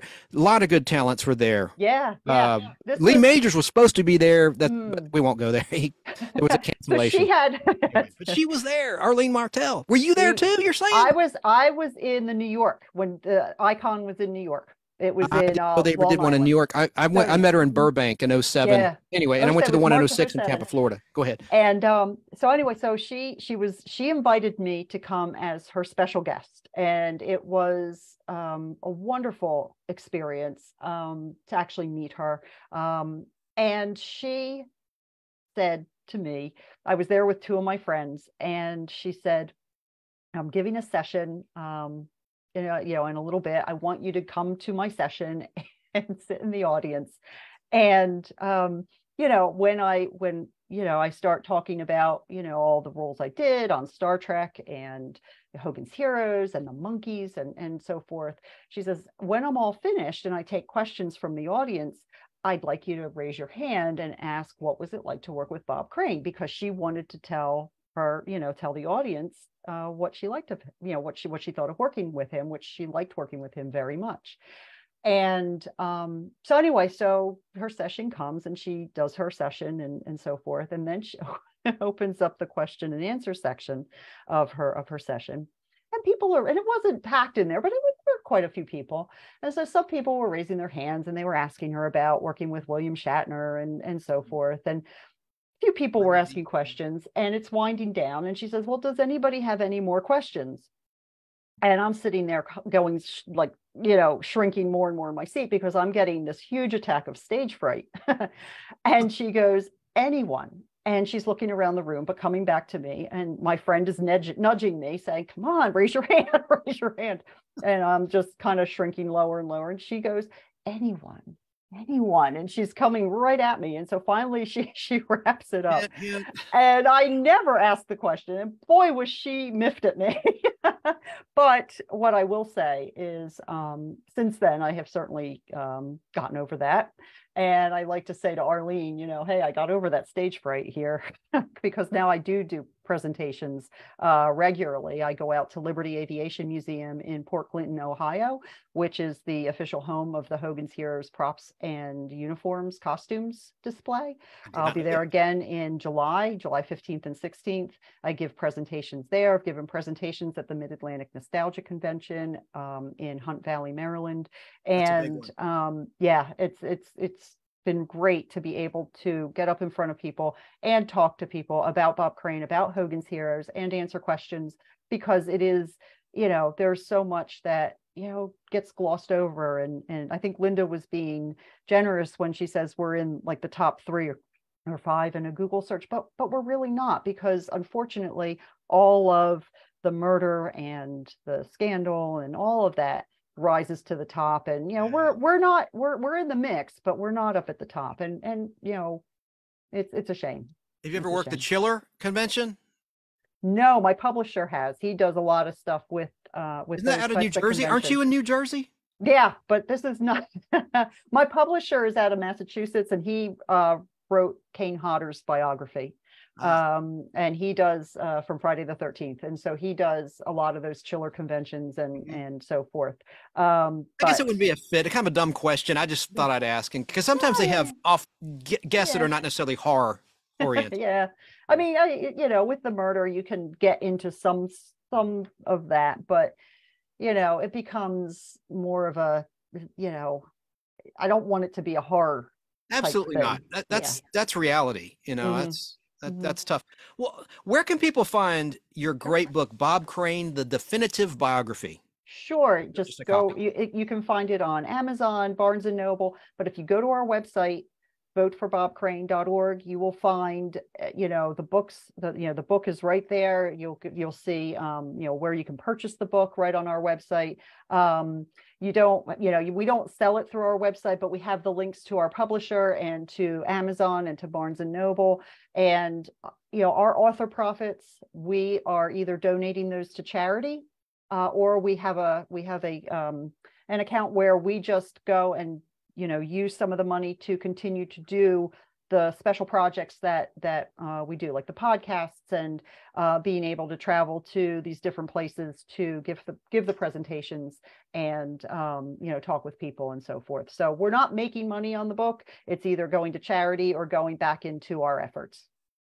Well, I'm putting before the camera, there's a little delay if you happen to see a monitor, an autographed copy I have from you, Andy, and Linda, all 3 of you ladies. I just happened to get an autographed copy. That's us. As my stomach growls right in front of the microphone. Well, it is dinner. And that's not a hint. I just should have eaten before I started. My stomach's growling. But it really is a great book. And thank you. You're an awesome guest. I want to ask you something. I noticed, because we're connected on social media, you were in New York City with Linda. She traveled all the way from Australia not too long ago in early May 2023.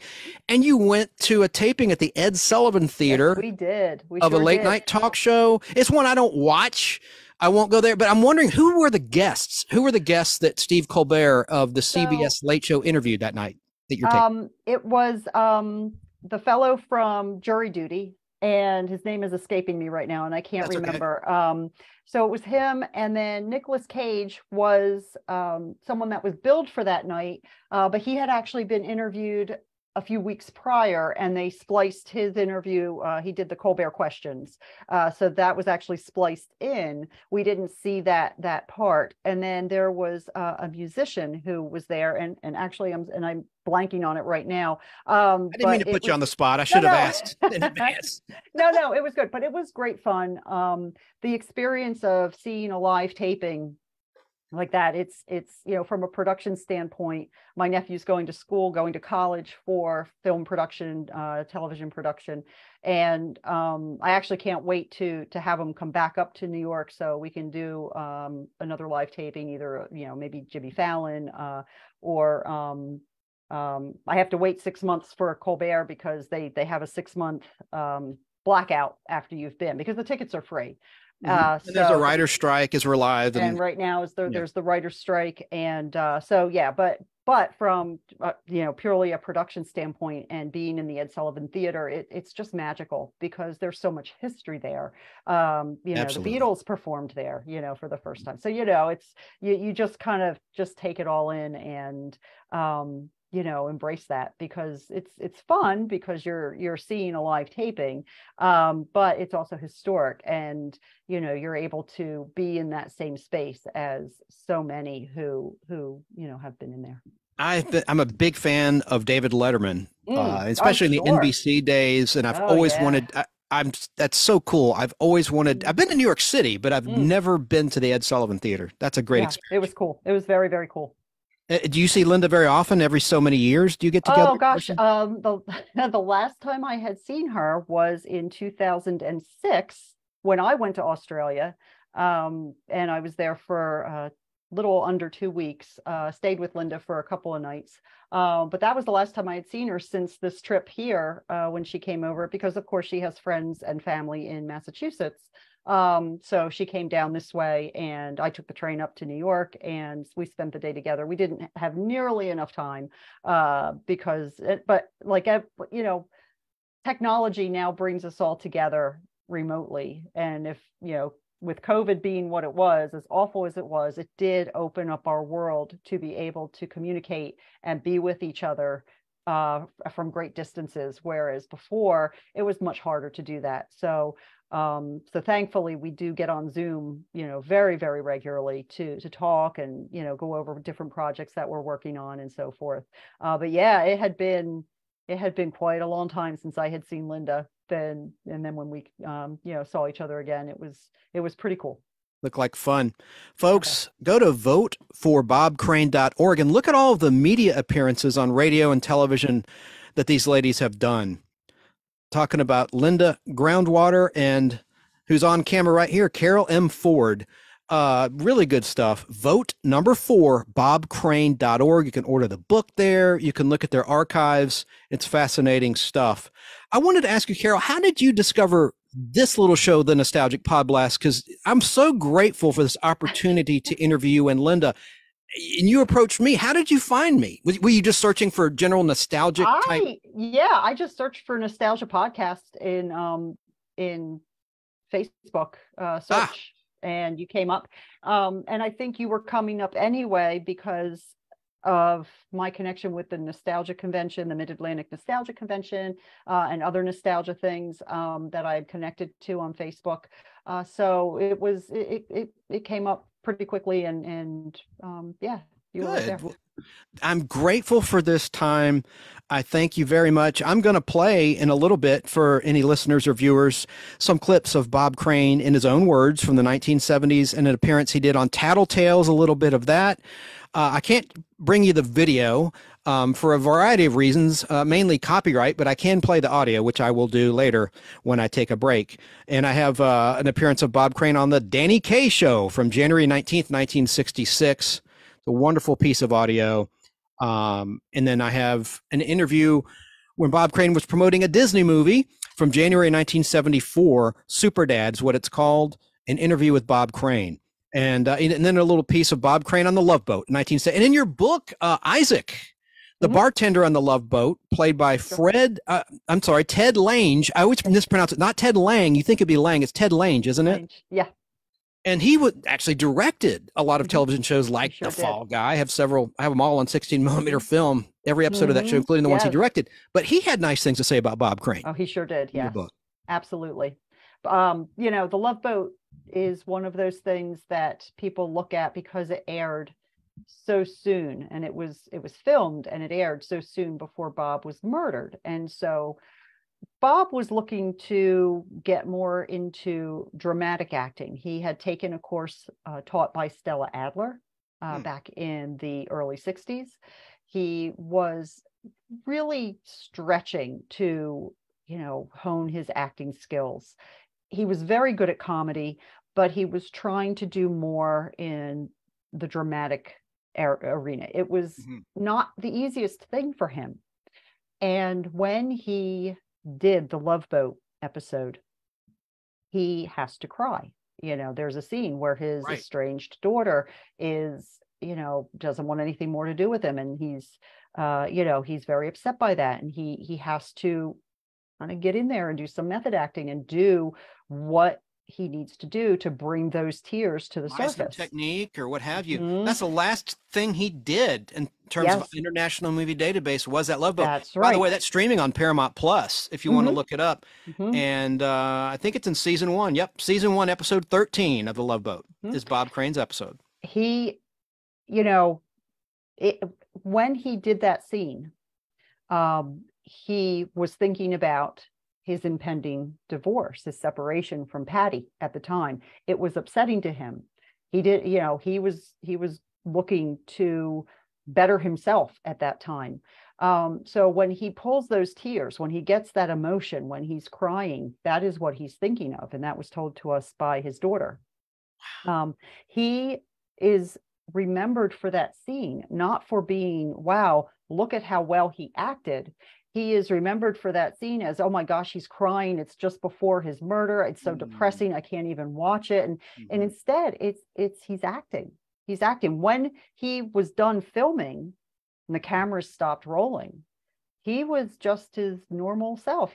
Ted Lange talked to us about how Bob, was telling jokes and was personable and was funny and was keeping the rest of the cast and crew entertained. There was no, again, sitting down and brooding in the corner. It was, he was working a job. He was at work, and this job called for him to cry. But on screen, what people see is he's crying, and it's right before he died. And oh my gosh, this is so depressing. And he can't even hold it together. And and so you get all of these things that, people surmise, which unfortunately is, what is perceived, because he's not here to defend himself and elaborate on the fact that he was acting. Incredible. Wow. I learned so much from your book and from this interview. And I must admit, I was one of those people that saw autofocus and I prejudged. So I'm glad you're dispelling a lot of the BS that's out there about this man. We are working very hard to do that. We're working very hard to do that. And it's also commendable how passionate you are about this going back to your teenage days. I mean, you actually, not only did you author this book, but you've been on these other shows. Did you do the autopsy show with Linda, or was that just Linda? That was just Linda. So how that all came about, again, Scott got in touch with me and I started talking with the producer of that show. Number one, Linda does do TV much better than me. I've done TV before, and it's not something that I really enjoy. Linda is being an actress. She does have that stage presence. So I am very, very happy to punt those over to Linda. She mentioned acting, and I meant to, sorry to interrupt you real quick. I was going to ask her about some acting role she's most proud of, and I forgot. Yeah, she does a lot of stage over in Australia. She does her community theater now, which she has great fun with. And she really enjoys that, being able to be in front of an audience and not interact, but get the audience feedback, because the more the audience is, instant gratification. Yes, exactly. Instant reaction. Is she in the Melbourne area of Australia? No, she's up near Brisbane. Gotcha. North of Sydney. So yeah. That autopsy show between you and me, I mean, I find it depressing because I've watched it I watched the Bill Bixby episode. And of course, the whole object is a real doctor with modern technology decides if we'd done this, would they have lived? Could we have changed the life path of this person? And the one about Christopher Reeve, I can't watch because, of course, it shows him a lot as a quadriplegic with that shaved head. And I choose not to remember that particular talent that way. Same thing with Bob Crane. I know you're ad nauseum sick and tired of people remembering him for the bad stuff. So, and I like that you're shedding light on the good things about Bob Crane. You know, for a long time, we didn't do those types of shows. We are starting to do them now, because if we don't do them, then it just perpetuates the myth that, one, we don't know about it, which is not true. We do. We know all too well about all of the negative things and the murder and the crime scene and all of those things. Adultery, allegedly, and everything. Yeah. Of course. You know, we know all about it. And our book does have, you know, we don't exclude it. We just don't sensationalize it or take it down a salacious path. We come at it from a very objective and, you know, I want to say in a way clinical, because we did speak with the Reverend Ed Beck, who was the counselor who was counseling Bob shortly before his murder. And then, because we're not clinical psychologists ourselves, and Bob is not here to put on a couch and, you know, tell me, you know, about your mother, you know, and all of that, we can't analyze Bob Crane.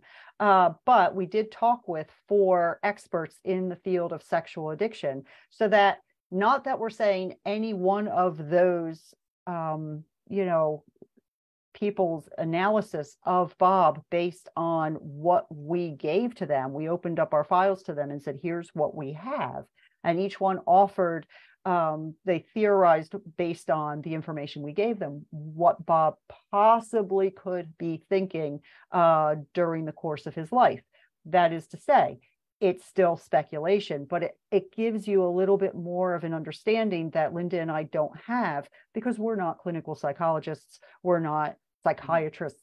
You know, we can't speak to any of this information at all from a clinical standpoint, whereas other people who are, you know, PhDs in psychology, or who are, you know, psychiatrists, or who specialize in men's sexual health, you know, they can speak to it. And so we did get those opinions from those folks to help us understand. The specialists, the experts, right. Yeah, and then hopefully have other people understand that as well.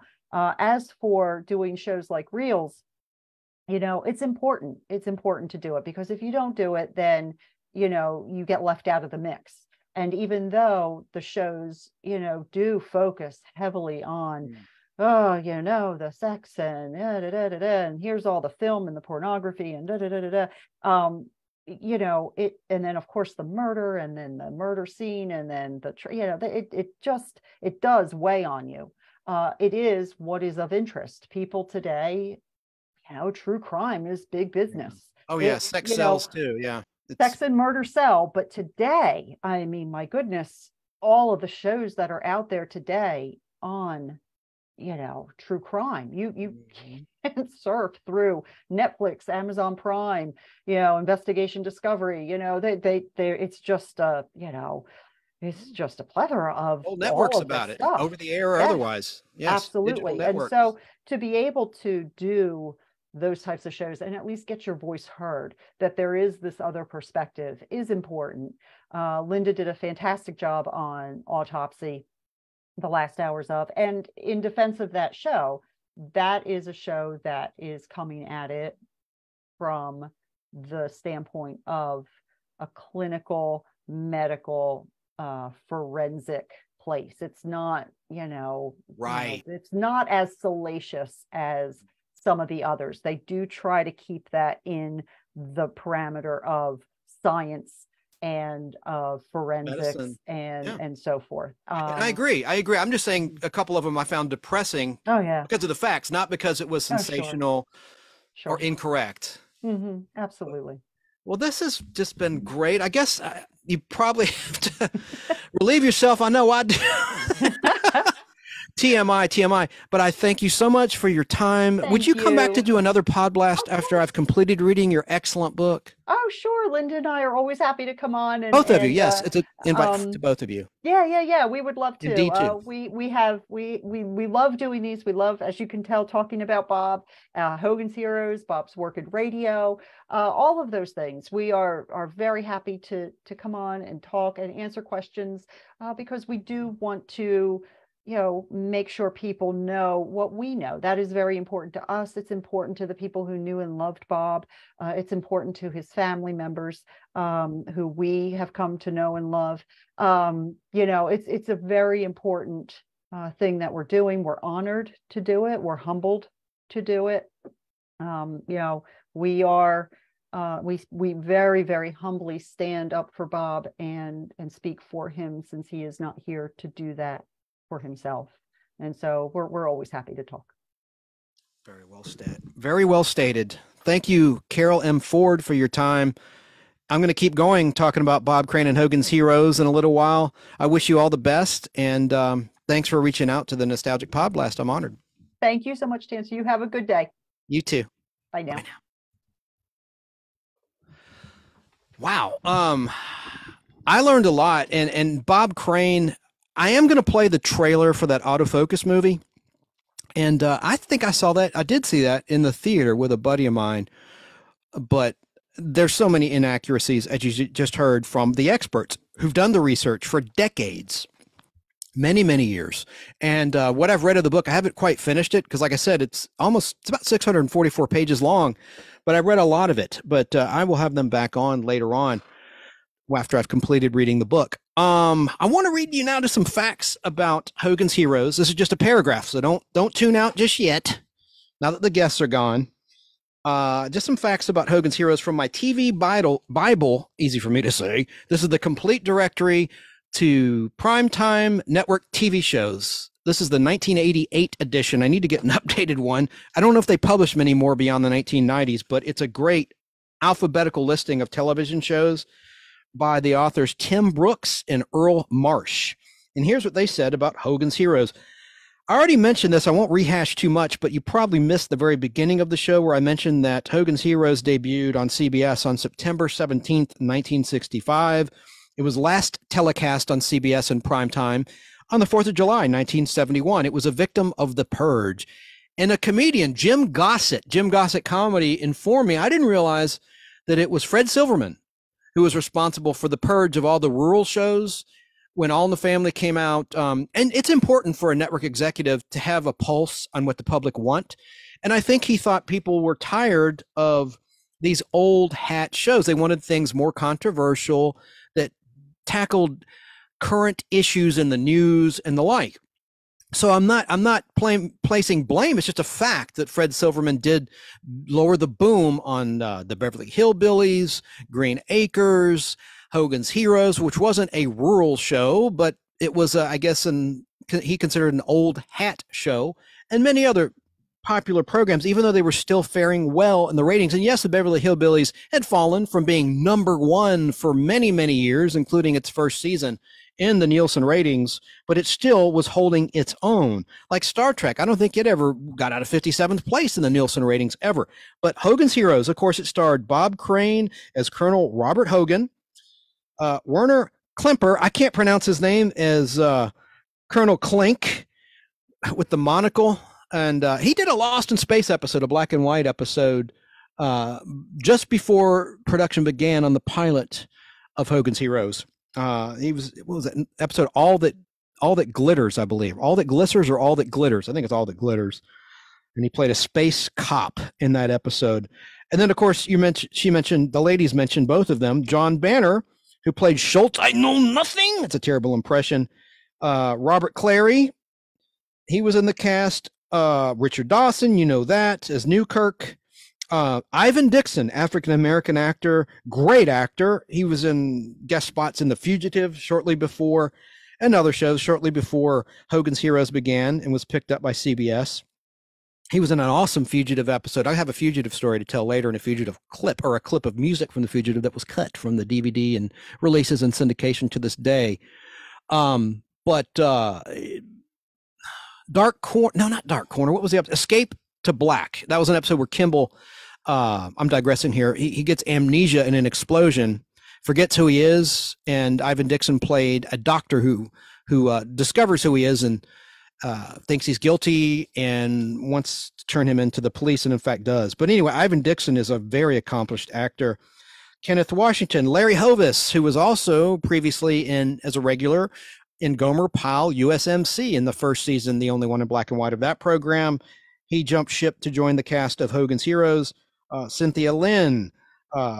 Anyway, Hogan's Heroes was set out to prove that, at least in the world of televised situation comedies, life in a Nazi POW prisoner of war camp during World War II could be fun. Commandant of the camp was the incompetent, monocled Colonel Klink, and guarding Stalag 13, where the American-led resistance forces were housed, was the equally inept Sergeant Schultz. Under the direction of Colonel Robert Hogan, the prisoners were actually in complete control of the camp. They had rigged the barbed wire fence so that it could be opened and closed like a garage door. They fed classified information to the Allied forces on the outside, helped fugitives escape from Germany, printed counterfeit money, and did anything else imaginable to confound the Germans. Their living conditions were more reminiscent of a fancy hotel than a prisoner of war camp. They had the French chef, a steam room, a barber shop, and more comforts that they would have had at home or might not have had at home, depending on their economic status in the homeland. Since they were more important to the Allied cause in the camp than out of it, they had no desire to escape, especially considering the fun and comforts that they had there. And darn, I meant to ask Linda and Carol about Nita Ford. I know I mentioned, and they talked about her a little bit, but she was a really pretty actress who was on Hogan's Heroes in quite a few episodes. But now I want to play the late, great Bob Crane in his own words as I go to the little chancy room to go number one. That's pretty unprofessional and inappropriate. Sorry. But let me find that. I want to go in somewhat chronological order of these clips. And let me get this queued. I had this queued up, folks. I'm sorry. I want to just tell you what this is. Okay. From January 19th, 1966, The Danny Kaye Show with guest Bob Crane. Danny Kaye was a regular guest on Bob Crane's radio show on KNX in the early 1960s.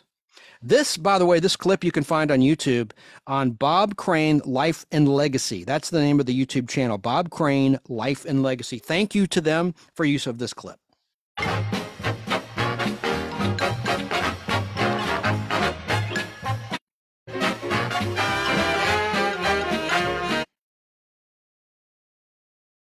You're going to hear a glimpse of Bob's ingenuity in radio right here.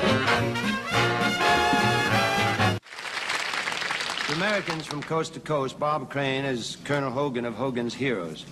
But radio listeners here in Los Angeles for years knew Bob Crane as a radio MC with one of the wildest shows on the local station here, KNX. Every morning, millions of Southern Californians would awaken to this kind of madness.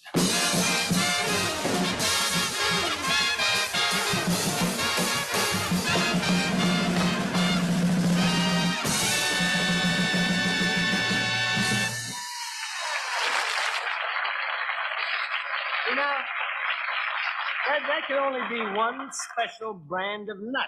Ladies and gentlemen, I'd like you to meet Bob Crane. Thank you, Jim. All right, Robert. Oh, Grand.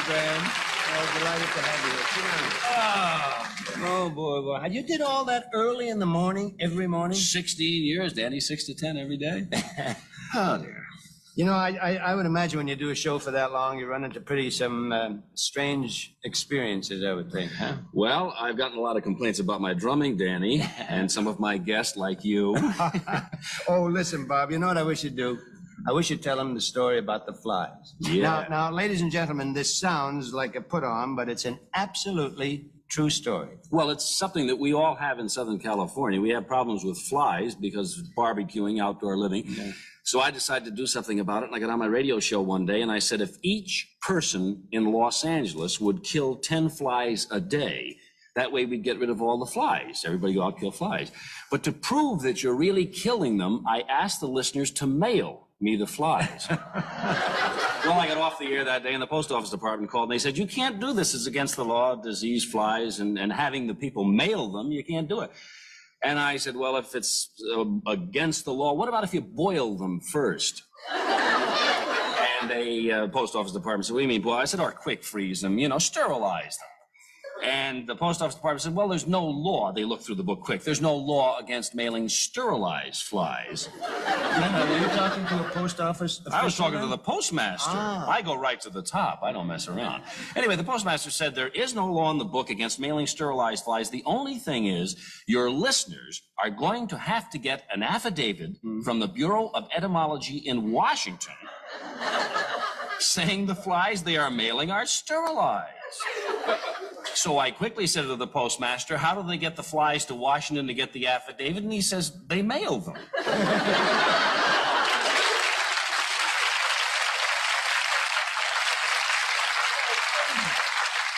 True story, Dave. Yeah. Well, the true ones are always craziest. Anyway, Robert, beside all the drums and the stuff and the things you do, where'd you get those crazy voices that you work with? Well, that's one thing I always like to do, Danny. What we did was tape record interviews, for instance, my interview with you. Then we'd put portions of it on disc. We'd take a line out and put it on, and then we'd use it in a completely offbeat way. For instance, I could use a line right now like, Paul Weston is a real charming fellow. Yeah, he's got all the charm of a stopped-up sink. You see? Yeah, that looks like fun. Hey, I tell you what, why don't we make an interview right now that we can take lines? Robert, I am a willing victim. All right, we'll tape it. What do you want to talk about? Let's talk about aviation, because I know you like to do that sort of stuff. All right? Okay. All right, Danny, answer me this. I know you're a pilot. What industry would you say is most vital to aviation? I would say steel. All right. Now, do you know the FAA budget for airway maintenance? Ooh, must come to $20 million. As a flyer, you've probably flown in hurricanes. Which one was the worst? Oh, Becky. Becky was the wildest. Tell us about it. Well, I never had such a time in my whole life, Bob. My hair was messed up. My clothes were all torn up. I was in terrible shape. And the very next week, Ebba blew in from Jamaica and destroyed my house. All right. Now, absolutely straight, right? No kidding around. That same interview is now being rewound by the engineers on tape. Now, we're going to do it again, but this time I'm going to change the questions. Your answers remain the same. Oh. Now, just listen. All right. Danny, suppose you wanted more money from CBS, but they wouldn't give it to you. How would you go about getting the money? I would say steal.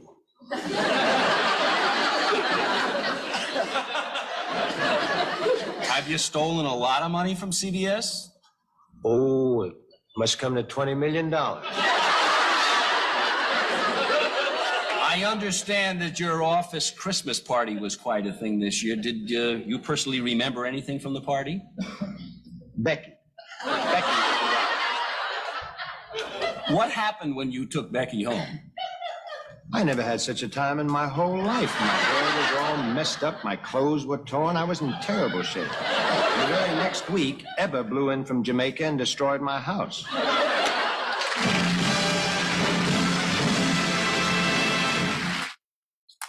There you go. Vote for bobcrane.org. Don't forget, that's Carol's website and Linda's and Dee's.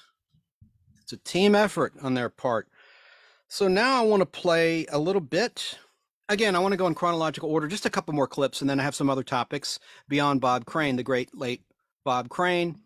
Tattletales game show in 1974. Gonna play just a little bit, just a couple of moments of Bob Crane on that program, which began in early 1974 on CBS daytime, hosted by Bert Convy, who passed away in 1991 of a brain tumor, sadly.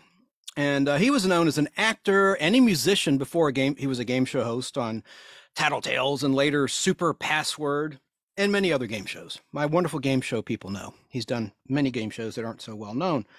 But I want to play a little bit of the introduction. In one of our famous couples, as we play the game of celebrity gossip, Tattletale. And here's the star of Tattletales, Bert Convy.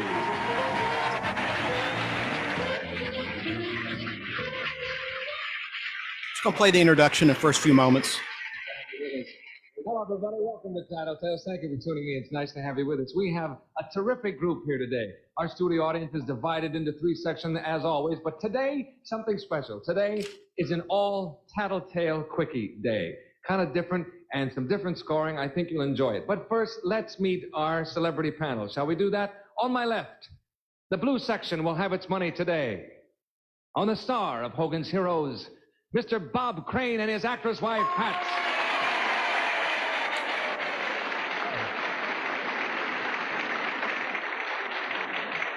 It's nice to have you both with us. And as you said earlier, Bob, your wife, Pat, of course, was on Hogan's Heroes with you. She was kind of, I think, secretary. I have a new series starting this fall, which she's not going to be on, unfortunately. It's called Second Star. It's going to be on another network on Friday nights, but we're looking forward to that. So then, eventually, you'll be able to introduce me as... the star of Second Chance. Else. Is it Second Chance it's called? Second Star. Second Star. About a 40-year-old man who gives it all up to go back to college to study to be a doctor. Okay, we'll be watching for that, won't we? And good luck with it, too. Yes. And next to Pat and Bob, the yellow banana section, as we call it, we'll be going bananas for Fabian and his wife, Katie.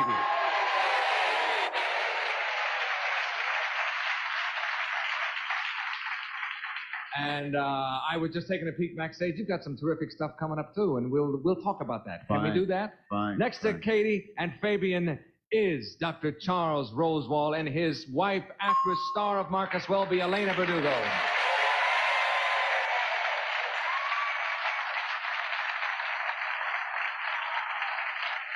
And as you can see by the red television set there, that the red section will be betting heavily on the doctor and Elena. Can't lose.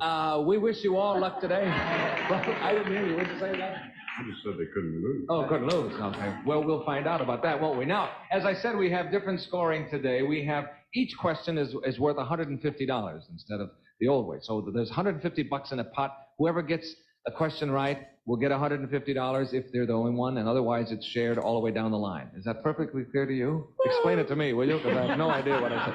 Okay, time for our first Tattletale Quickie, and here it comes out of the box. Now, ladies, this is addressed to you. Do not give me the answer now. Just think about it. Ladies, an uncle leaves you $25,000. Would you say to your husband, invest it for our future? Or let's blow it all on a second honeymoon trip around the world? An uncle leaves you 25 grand. Would you say to your husband, invest it for our future? Invest it. Or would you say, let's blow it all on a second honeymoon trip around the world? Think about that, ladies. We'll come back to you in a moment.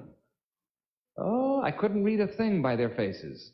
Maybe you can tell us what... Let's play Bob's response and I'll cut the clip. My wife is very romantic, and she's a lovely lady. And I really think that she would say, let's blow it on a second honeymoon. Second honeymoon. Oh, yeah. Boy, because when you think about it, 25 grand take care of you about 6 months the way things are today, wouldn't it? No, it would take care of you about a week. Okay, so you're going to say, she will say, second honeymoon. Let's bring her on and find out. Okay, Pat, what will it be? The honeymoon trip or invest for the future? I have to say the honeymoon trip. That's what Bob said. I couldn't let him invest anything. He'd blow it. He might as well blow it on honeymoon. You say, well, I didn't hear you, dear. I couldn't ask him to invest anything. He'd blow it. He would. We may as well blow it on a good cause. He's not too wise in the investment business, is he? Forget it. Forget it, huh? What do you mean, forget Okay, it? lots of luck with the new series, Bob. Yeah, I'll need the money. Okay, you have a share, $150 pot. Thank you, Pat. Okay. So there you have it. And that clip is on the YouTube channel Jared's Game Shows on YouTube. So I wanted to play a little bit of that. Now, about Hogan's Heroes, just one other anecdote I didn't mention, because this is an educational program. And I love the audience. The members and listeners and viewers of the Nostalgic Pod Blast, I affectionately call the Podience. And that's a term that our friend of the show, Danny Cochran's wife, Daniel Cochran, Kraken's Lair Comics on YouTube, his wife coined. And I think that's pretty cool. So I already mentioned that in the first year, Hogan's Heroes aired on Friday night at 8:30, starting in 1965, September 17th, 1965. Check this out. You know what was on before it? The Wild Wild West, another show that started in black and white and went to color. I didn't mention that earlier when I was talking about Beverly Hillbillies and Bewitched and all these other beloved shows that have stood the test of time, that started in black and white and transitioned to full color. And Hogan's Heroes, the reason I mentioned that is Hogan's Heroes, like I said earlier, the very first episode, which was the pilot of Hogan's Heroes, was filmed in black and white, and then the rest were in color. So that's very unique that the following week, week 2, boom, it's in color after being in black and white. That's unique. But guess what Hogan's Heroes was opposite? The final season of Addams Family, head-to-head with the Addams Family on ABC, and Convoy, an hour show on NBC. And after Hogan's Heroes was Gomer Pyle, USMC, followed by the Smothers Brothers show, and then Slatterly's People. And then in the second season, Hogan's Heroes still had the Wild Wild West as a lead-in. Hogan's Heroes was on at 8:30, followed by the CBS Friday Night Movie. Opposite Hogan's Heroes was The Time Tunnel on ABC, a show that I love. It only lasted 30 episodes, probably because Hogan's Heroes was a rating smash hit. But Hogan's aired during the second half of the hour-long Time Tunnel. And Hogan's was head-to-head against the start of the Man from U.N.C.L.E. hour-long show in season 2 of Hogan's Heroes. Then in season 3 of Hogan's Heroes, I should have written this down so I don't have to fumble and stumble like a buffoon. But yeah, that's what I'm thinking to do. Stumble and bumble. Where the hell are you, my little friend? They moved it where Gomer Pyle was on after Wild Wild West. And then Hogan's Heroes was moved to Saturday night after My Three Sons on CBS. This time it was on at 9:30 in the 1967 to 1968 season, starting in the 67-68 season.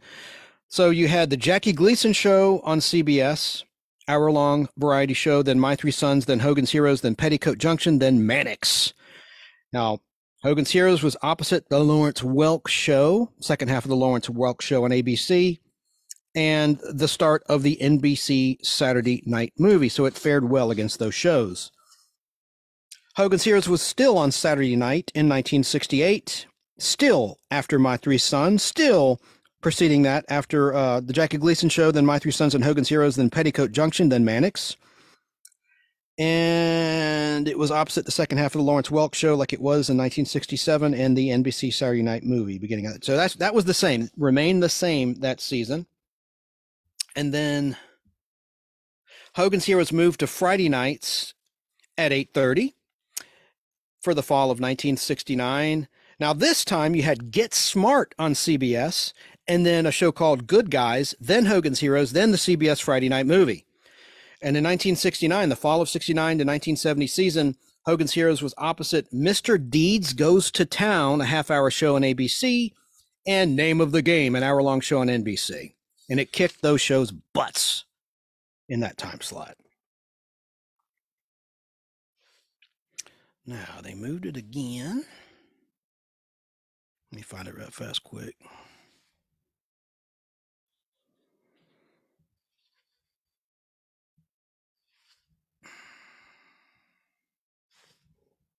So in 1970, oh, my stomach's growling. Is the mic picking that up? That sounds horrible. Hogan's Heroes moved to Sunday nights at 7:30.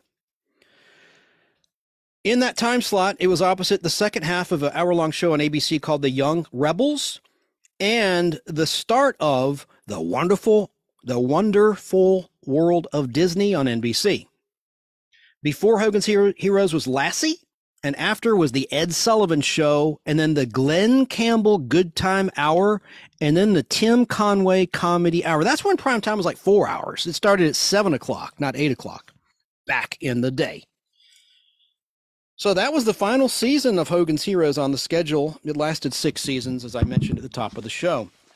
Clip time, clip time. I want to play another clip of Bob Crane. This is another clip from Tattletales. The last clip I'll play of that game show. I love his voice. You can see why he excelled in radio. Really good stuff. So I didn't play that yet.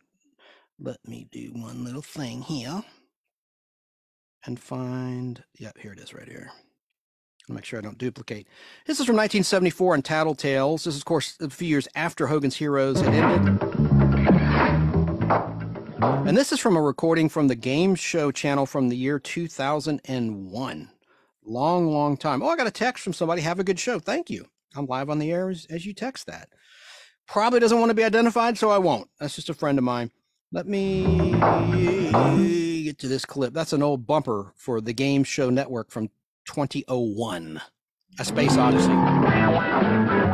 Is it 2001 or is it 2001? You know, if it were the 1900s in the 20th century, it would be 1901. So why is it not 2001 in the 21st century?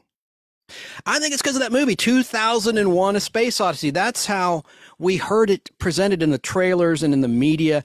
I think that's why it changed. But think about it. It's 1978, not 2078. It should be 27. That's what I say. I say it's 2023, about to be 2024, not 2023. Doesn't matter. You know, it's apples to oranges, right? That's just where I think that came from. The movie 2001, A Space Odyssey being referred to in that way. Everyone in this arena has a... The audio quality is not great. This is obviously from an EP speed VHS tape, non-stereo VCR. So I won't play much of it, but I just like the introductory remarks by Bob Crane between he and host Bert Convy. Stake in one of our famous couples as we play the... And that's the original announcer. I keep stopping and interjecting. Jack Clark, who was a sub fill-in the original Password for Alan Ludden, and he was a host in his own right, a sub-host, fill-in host, if you will, and an announcer. And he was the original announcer of Tattletales before Gene Wood, who was the announcer on Richard Dawson's, and the guy hung himself, sadly. The guy who replaced Richard Dawson in Family Feud. Oh, man. Ray Combs. He was the announcer of Ray Combs and Super Password and just a ton of game shows. I won't bore you with the details, but Jack Clark is announcing here, who was the original announcer of Tattletales before Gene Wood took over the announcing duties of Tattletales on CBS. Team of celebrity gossip, Tattletales. And here's the star of Tattletales, Bert Convy.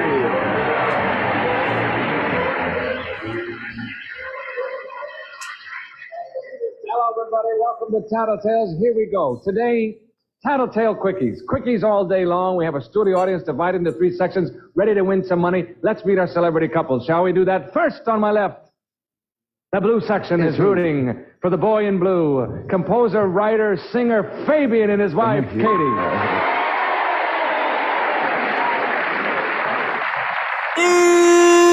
Katie, are you in blue too, Katie? I'm in blue. Oh, I'm not boy. blue, but I'm in blue. No, don't be blue. You're doing terrific. No, she's all right. Too pretty to be blue. Next to Fabian and Katie, the yellow section will be rooting for Dr. Rosewall and his lovely wife, for Marcus Welby, Elena Boo! Boo! You suck! Rosie Rosewall. That's what it should be, shouldn't it? You suck. I'm on Team Bob Crane. Rosie and Elena. Elena, it's nice to have you with us, too. Thank you very much. How's everything going on Marcus Welby? Well, we have a new disease this week. Oh, you do, huh? Anything we can mention on the air? Or No, you have to wait to see our one new of those, season. huh? We're going to Okay. have a fantastic new season. Next to Elena and Rosie is the fella the red section is going to be counting on today from Hogan's Heroes and has a new series this next fall called Second Start, Mr. Bob Crane and his actress wife, Pat. Yay!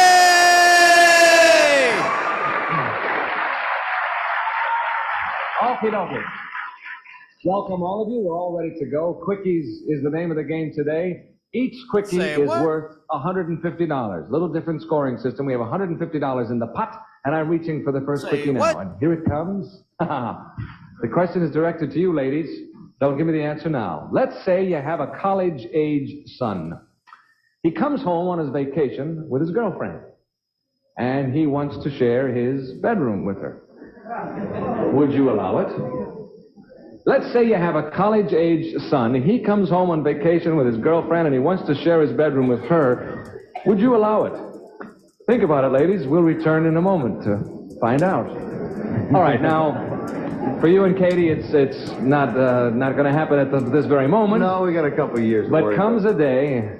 There comes a day in every man's life when he should ask his father or mother if he can bring his girlfriend home into the bedroom with him. Yes. And I say, yes. You say that Katie will say yes? Yes. Okay, you say yes. Let's bring on Katie, see what he says. Katie, what's the info? Well, we know you. This isn't the future, of course, but say he comes home and he's got his girl with him. What are you going to say? Yes or no? Can he share his bedroom? No. I don't believe it. Why, Katie? Well, I just... She just doesn't want to make up another bed. I was just going to say, I'm obviously going to still be the housekeeper by that time, and... What? No. No, the lady said no. The lady and I'm said sorry, no. There was no score there because Fabian, of course, said yes. Thank you, dear. All right, Doctor, what's Elena going to say? This is getting pretty close to home. It is, huh? Elena's an old-fashioned girl, but she'll say yes. She will say yes, huh? Now, the banana section says, I say the banana section, the yellow section says no. No, they say. You're going to stick with yes, huh? Now, he knows her, remember. He lives with the lady. Fairly well. She will say yes. Okay, let's bring her on. All right, Elena. Hi. You know the question. Mm-hmm. I know the situation. You do, huh? He comes home and he has his girl with him. What are you going to say? Yes or no? Does he share the bedroom? I accept them both. Yes. Yes, that's what the doctor said. They always had provocative questions. I'm not playing this for obvious reasons because of the smut that was perpetrated about Bob Crane, and he was human, right? So don't misunderstand. These are just the only clips I could find. I'm surprised because these have aired on Buzzer in excellent quality from the original master tapes that they've digitized. So I don't know why those aren't on YouTube, but these are like old recordings, like I said, from 2001 off GSN. So, but I'm just going to play just about less than a minute more of this, and then we'll move on to something else. I'm going to play Bob Crane in his own words. I'm going to play a quick clip of him on the Love Boat, the last televised project he ever acted in before his untimely death in 1978. Right. And you have a share of the $150 for your rooting section as well. Thank you, Elena. Okay, Bob, what's Pat going to say? Well, we've already had to face this. Our 3-year-old shares his room. Our 3-year-old shares it with our maid. And they get along all right, do they? Yeah, very well. I mean, he's really turned on. And I believe that Patty is a great lady, and she would say yes. Okay, let's see if she does. Ding. Patty, you know the question, you know the situation now. He's home, he's got his girl with him. Yes or no that they share the bedroom? Well, as the old saying goes, it's his affair. It's none of mine. Yes. Yes, Dr. Bob said you're right. So Elena Rose and Pat and Bob are right. There you go. Now, what's next in my docket of clips? Yeah, here's an interview from that same year. This is actually from right before, maybe weeks before that Tattletales game show week of 5 shows were taped in Hollywood. This is an interview with Bob Crane promoting a Disney film. And this is a really good clip. It's not too long. Let me see how long it is here. 4 minutes long. I do want to play it. 5 children, in fact. Because this will shed light onto his family life. He was a family man and a good father. 3 daughters who are in their teen years now. Wait. I have 5 children, in fact, 3 daughters who are in their teen years now. So in doing Charlie McCready, I was basically playing the father of a teenage daughter growing up and the problems that go along with it. And those are the problems that I experience every day. The script in the picture calls for me to be a fumbling father who's trying to do well by his daughter. He's trying to keep up with the daughter and her crowd. And for that reason, teenage kids are involved with surfing, football, volleyball, basketball, many things that a fellow or a father my age wouldn't be involved with. And to keep up with the daughter, I do get involved with them, and that's what makes the fun. I mean, I'm Charlie Oaf, here comes Daddy the dimwit. But in making the movie, I had a great deal of fun. In fact, on the set, we ad-libbed Vince McAveety, who directed the picture, and his brother Joe wrote it. we had the advantage of, there was a good chemistry between Vince and myself, so we got to ad-lib a lot of things. For instance, in the football game that we play on the beach, which we shot down in Balboa, I actually was injured, and this wasn't part of the film, and we had to ad-lib out of that. I mean, I was walking around for a couple of weeks, in fact, with a limp, and people thought, boy, the guy's really taking this role to heart. I hurt myself, and I kept screaming to people, I'm hurt. And they said, come on, you're doing a role, Charlie. And I said, I'm not Charlie, I'm Bob Crane. I think every father thinks that his daughter should marry somebody in his own image. Kathy Cody's boyfriends are not in my image. And they're not bad boys, they just aren't me. And so I immediately say, wrong, this one's a surfer. I ask him what he wants to do in life. He said, surf. Well, now, how can my daughter marry a guy that surfs as a profession? That's the fun of the picture, is I'm asking a 5-year-old kid, what do you want to be when he grows up? Well, the kid says a fireman. Who knows what he's going to be? So it's tough to pin anybody down. It's I have always felt in my own career, in the years that I was in radio and on the Donna Reed show and then Hogan's Heroes and now doing the Disney film and doing plays on the road, it's a matter of being in the right place at the right time and having a little talent to go along with it and experience. And all of these things are not done overnight. And in the picture, I also try to convince my daughter, take your time, don't be in a hurry. But that's tough to tell a girl or boy. There's plenty of time, you got a whole life to live. They don't want to hear that. I know that in my own life that when I was in my teens, you know, when you're prior to 16, you just think when you turn 16, that's going to be the end all. Boy, at 16, life is going to begin. You get to 16, suddenly find out, wait a minute, nothing's happening. Maybe it's 18. Then you get to 18, you said, no, not much is happening. Maybe it's 21. And I was in my 30s.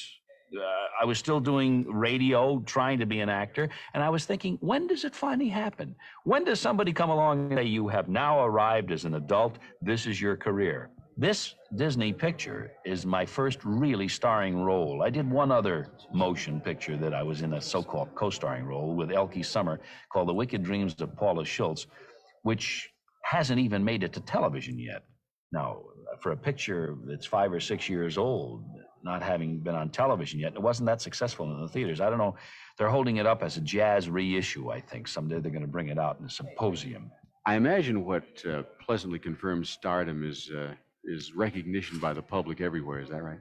This isn't bad. It's a better identification than having somebody come up and say, aren't you, what's his name? And I had a woman in the market the other day that stood next to me and pointed a finger and said, don't tell me, don't tell me, don't tell me. And after about a minute of embarrassment, nobody telling her, and she's standing there and don't tell me, don't tell me. Finally, I volunteered. I said, Bob Crane. She said, no, that's not it. And I said, well, I'm sorry, that is it. No, that's not it. And she walked away convinced I wasn't Bob. I don't know who she thought I was. Thanks, Bob, again. It's always a pleasure to talk with you, and I want to thank you for this look at Walt Disney Productions' latest achievement in entertainment. Thank you so much for inviting me to be on the show. A conversation with Bob Crane, who stars with Barbara Rush, Joe Flynn, Kurt Russell, and Kathleen Cody in the screen comedy called Super Dad. Directed by Vincent McAvity, Super Dad comically explores the age-old gap while offering something new for all generations. That is an interview with Bob Crane promoting the Disney film Super Dad, as you heard. I think this is Carol's YouTube channel. She talked about Bob Crane, Life and Legacy. Subscribe. Bam. I just subscribed. So thank you for that wonderful clip. You can hear how awesome his voice was, Bob Crane. So let me find one other clip here. All right. Before I play The Love Boat, and then I am going to play, this is from November 28th, 1988, a quick clip from Entertainment Tonight talking about the unsolved murder of Bob Crane. And these are both brief clips, I believe, if memory serves, and then I'll play the Love Boat after this. This is an interview from 1978 with Bob Crane, the year he was killed. Terrible.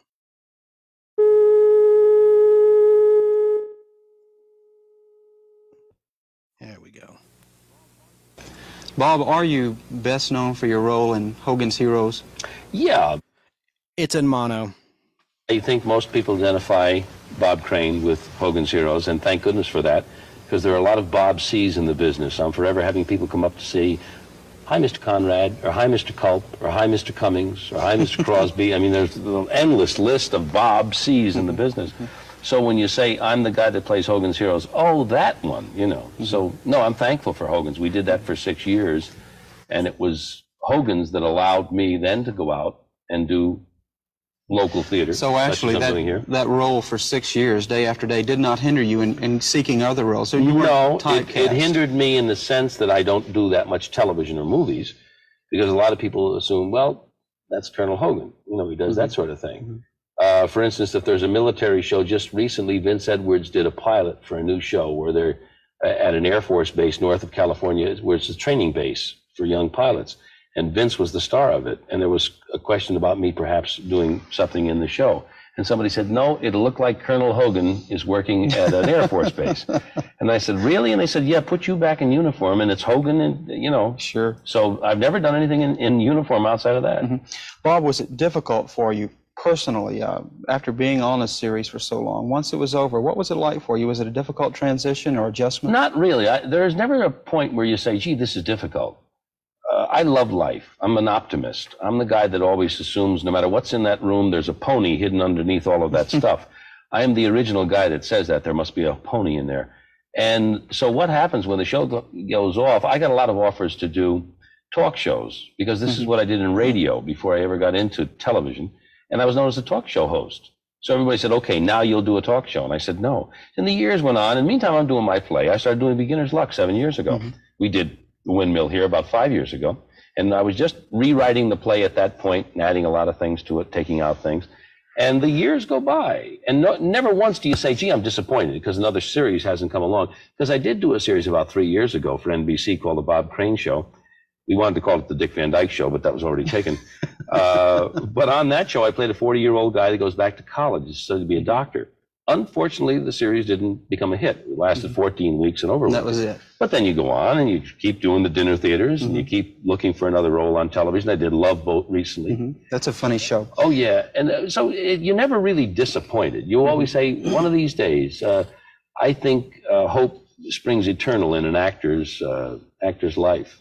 You know, you always are looking for the next thing that happens, next thing that comes along. Bob, Hogan's Heroes was about World War II. MASH was about the Korean War. Do you think that there will ever be a comedy TV about what happened in Vietnam? Or do you think it would be appropriate? Yeah. Now I do. A year ago or two, I would have said, no way. Why is that? I think because you'll find a way that, like MASH does it, you're not really taking sides. You're not showing why we were in Korea or why we were fighting the other guys. You take a medical group and show that they're just human beings fighting the war and carrying on like sex maniacs. On Hogan's Heroes, we were just a bunch of guys that happened to be in a prisoner of war camp during the German War, the Second World War. So if there's a series in Vietnam, it'll probably be a medical group, or I don't know. I don't think they'll ever show it. I don't think they would show a combat. It'll really be interesting to see if anyone ever develops that idea. But you'll notice they'll always deal with people that are behind the lines. They won't show combat soldiers because you won't get humor in that. Let's talk about what you're doing right now just a second and what brings you to Phoenix. It's Beginner's Luck. It is a play, I understand, that you are also directing and that was written especially for you. Well, I helped write it with Norman Barish and Carol Moore, the same fellows who wrote Send Me No Flowers. And we've been doing it now, as I said before, for about 7 years. And over the 7 years, a lot of changes have been made. I've got a lot of new people. In fact, right here in Phoenix, we started out the play last week with 2 cast members that are new, one of which has been replaced. My leading lady just didn't work out for various reasons. And I'm back now with a woman doing the show. Her name is Joy Clausen. Joy worked with me about a year ago in Austin, Texas, and she's marvelous. Very pretty blonde. Very pretty blonde. She's doing fine, yeah. But Bob, you have to keep changing when you're on the road. Keep moving. Otherwise, they hit you. Bob, our time is up. I'm sorry. Thank you so much for being with us. I didn't even get a chance to dance. And Bob will be in Phoenix for the next few weeks at the Windmill Dinner Theater and Beginner's Luck. Okay, and that was the year he passed away. Sorry about the audio being in mono there. It's all I could find. And that absolutely coincides with what today's guests were saying about Bob wanting to do some dramatic roles. I want to say that the show debuted right out of the gate in the top 10 in the ratings, in the Nielsen ratings, debuting in 9th place, just above Batman on ABC. It had a 24.9 share in the 1965 to 1966 television season. Above Hogan's Heroes was a tie, actually, Bewitched and the Beverly Hillbillies in 7th place and 8th place. Let's look at it. Doesn't show an 8th. It shows, okay, well, and then it was 7th Bewitched, 8th Beverly Hillbillies, 9th Hogan's Heroes. That's pretty damn good for a debut. And then the following season, October 66 to October 67, Hogan's Heroes slipped, but it was still in the top 25 to 17th place, tied with the Friday Night Movies it was opposite against. Oh, no, it was a lead-in. My bad. Friday Night Movies, I was thinking it was opposite NBC Friday Night Movies. CBS had a Friday Night Movie, too. Boy, oh boy, at least I could correct it while I'm still alive. I don't like to make mistakes, but I do. I'm human. But so to repeat, October 66 to April 67 season, Hogan's Heroes was in 17th place, its second season on CBS Prime Time, tied with the CBS Friday Night Movie. And above that was the Smothers Brothers Comedy Hour at 16th. And after that was at 19th. This book is messing me up because it doesn't show, it acts like 17th as a tie. And it pretty much is in the numbers. 21.8 share is what Hogan's Heroes had for season 2, tied with the Friday Night Movie on CBS. So it doesn't show an 18th, so it messes me up as I'm reading from my book, my Bible, my TV Bible. But at 19th was Walt Disney's Wonderful World of Color on NBC. And I had a 21.5 share, and Hogan's Heroes beat that. So that's it. That's the only time that Hogan's Heroes was in the top 25 in the Nielsen ratings, but it still did well. Like I said, I don't think Star Trek even made it out of 57th place, and that's a great show. And it obviously had legs. Now we're going to play a little clip of Bob Crane on the Love Boat, which is on Paramount Plus, season 1, episode 13. And also in the cast is Robert Hayes, the guy who had a drinking problem in the Airplane movies. Stryker. Let me just quickly get that for you now. And I'm going to start winding down the show, and then I'll play the Entertainment Tonight clip. Yeah, here it is. All right, this is Bob Crane's very last appearance on network television, the last thing he ever did as an actor on The Love Boat. Let me just play a little bit of it for you now. Is there a cue mark? Let's see. Cue mark. Yeah, there is. Let me get to it. Hi, I'm Wendy Bradley, and the man behind you with the camera is not a spy. That's my husband. Hey, let's go to the cabin. You can take pictures later. That's Robert Hayes with the camera. I might as well play it. I wanted to get right to Bob Crane. Oh, hi. I'm Julie McCoy, your cruise director. Hi, I'm Wendy Bradley, and the man behind you with the camera is not a spy. That's my husband, Sam. Say cheese. Cheese. Real shut up. Appropriate, because it was such a cheesy show, The Love Boat. Its predecessor, of course, was Love American Style, another hour-long show anthology, for lonely people to watch on. I think it aired on Friday night. It did. Love American Style, and then Love Boat was on Saturday night when people should be out on a date. Huh? Well, I got him the camera to take on the cruise. Since then, it's been like living on candid camera. No, Ginger, Oh, no. come on, Teddy. I'll stay in your cabin. Who's gonna know? Ginger, this is as far as you go. Oh, that's Bob not Crane. what you said last night. Now, the actress playing Bob Crane's romantic partner is Diane Carroll, and she's best known as Mel Sharple's girlfriend in the sitcom Alice. And she also did a great 2-part episode of The Incredible Hulk in 1979, Mystery Man, where David Banner is in a plane crash with Jack McGee, and he gets amnesia, and he's wearing a mask. And she causes him to lose his memory. Diane Carroll's character, she plays like this little Texan girl who's driving like a maniac, runs off the road and causes a car crash, and David Banner hits his head, and he lost his memory. It's a great episode of The Incredible Hulk. You said you want to ride, didn't you? That's one of her lines, Diane Carroll. Anyway, this is her on The Love Boat with Bob Crane. Excuse me. Come on, Ginger, you're going to have to leave the ship. You're going to get me in the hot water. I'd say you're already in it, clear up to your neck. Who's the wet blanket? Ginger, this is Julie McCoy. She's an officer. Most ship-shape officer I've ever served under. Teddy, you're late. You're improperly dressed, and this is not the crew entrance. Oh, come on, Julie. Please report to your duty at once. You're not pulling rank on me, are you? If she isn't, I am. Sir, this is not what it looks like. I was just doing some advanced public relations work. Miss Ledoux here happens to have some very important contacts. Come on, honey. By the way, it's Victoria Carol. I know a lot of you were screaming at your microphone. I mean, at your speakers or televisions or, computer screens. No, Diane Carroll, of course, was a classic African-American actor. That's what happens when I go off script sometimes. Victoria Carroll is the actress there who played Mel Sharple's girlfriend on the sitcom Alice, and she was in The Incredible Hulk. Miss Ledoux. Goodbye, sir. Okay, I'll see you next week, and remember me in your gentle dreams. Oh, Teddy, those are gonna be some dreams.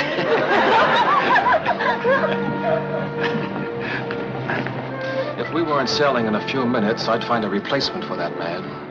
Oh, he's not a bad sort, Captain. And he's very popular with the passengers. Well, I'm sure that Miss Ledoux would be popular with the passengers, too. But I don't have her on salary.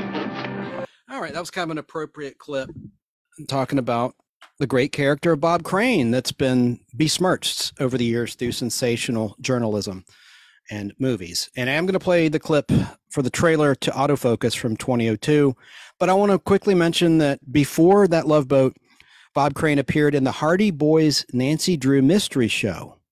He played a character named Danny Day. He was on Quincy, M.E. before that, Ellery Queen, The Magical World of Disney. Anyway, you could look up his IMDb. I don't need to go down the list. But so he did act, of course, after Hogan's Heroes. And a lot of powers that be, Goodson Todman wanted him to host Family Feud. I didn't know that. That is fascinating. And he sent them Dawson's Way, who was already on Match Game as a very popular celebrity panelist, of course, preceding Family Feud. Let me see here. Now I'm going to play the Entertainment Tonight piece from November 28th, 1988, which was an update on the unsolved murder of Bob Crane. Mary Hart. Murder victim actor Bob Crane, star of Hogan's Heroes. The case, an unsolved mystery in our Inside Story for Monday, November 28th, 1988.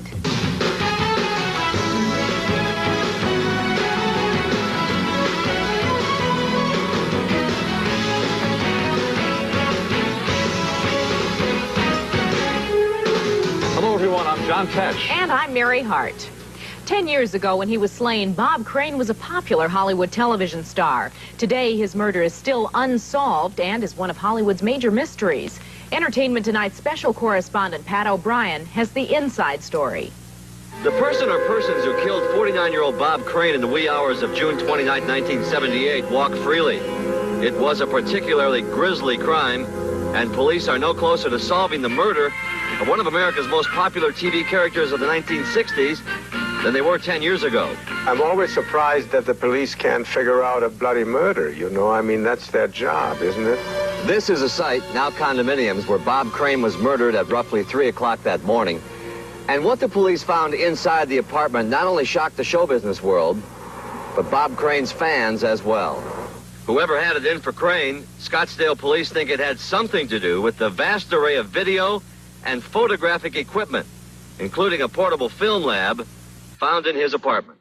Well, just say that Mr. Crane liked to collect pictures of himself. All right, I better cut this.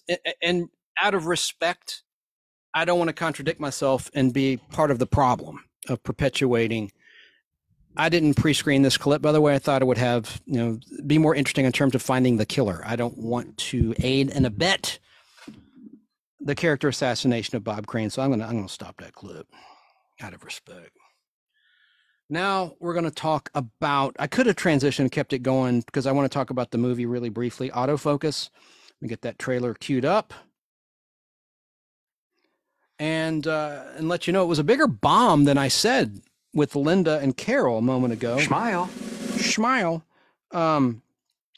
Greg Kinnear, of course, played Bob Crane in that movie. And then Willem Dafoe played John Henry Carpenter. Autofocus cost $7 million to make and only made $2.7 million at the box office. So it was a bigger bomb, lost more than $2 million. It was released on October 18th, 2002 by Sony Pictures. And again, like I mentioned to our guests, biopictures and biopics, biography pictures are more exaggerated with non-living subject matter, since a lawsuit for slander is less likely. Greg Kinnear, as I said, starred as Bob Crane. Willem Dafoe. Rita Wilson, Tom Hanks' wife, was in the film as Anne Crane, his wife. I don't need to go down the list of the cast. Ed Begley Jr. is notable. He was in the cast. Michael McKean was in the cast. But I'm going to play the trailer, and then we're going to move on to another topic altogether. We're going to turn the corner on the Bob Crane case and the life of Bob Crane. Smile.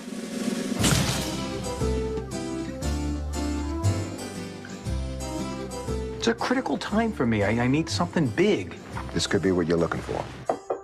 This character Hogan, he's quick on his toes, he's hip, he's a con artist, but I think it's what I've been working toward my whole career. I am such a fan. I just wonder. A picture together? You betcha.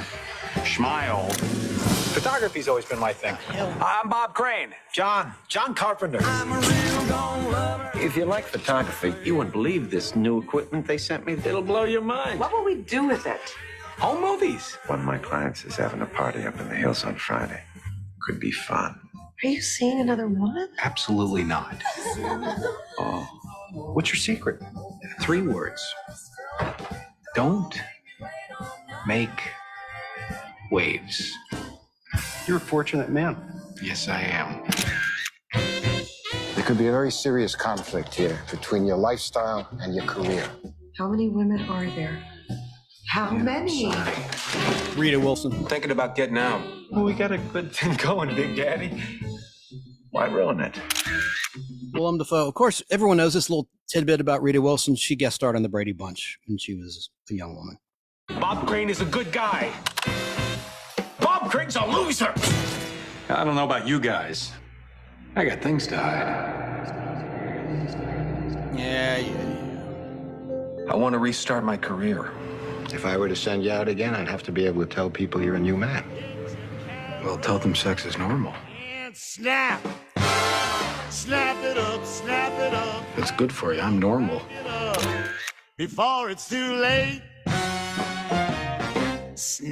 Bomb, bomb, bomb, bomb, bomb, bomb, bomb. Total bomb at the box office.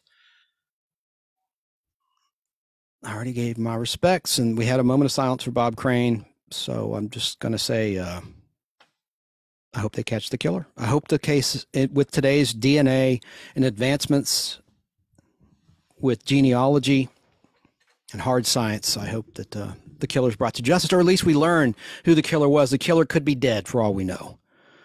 Got to be a way to solve that case. There's no statute of limitations on murder.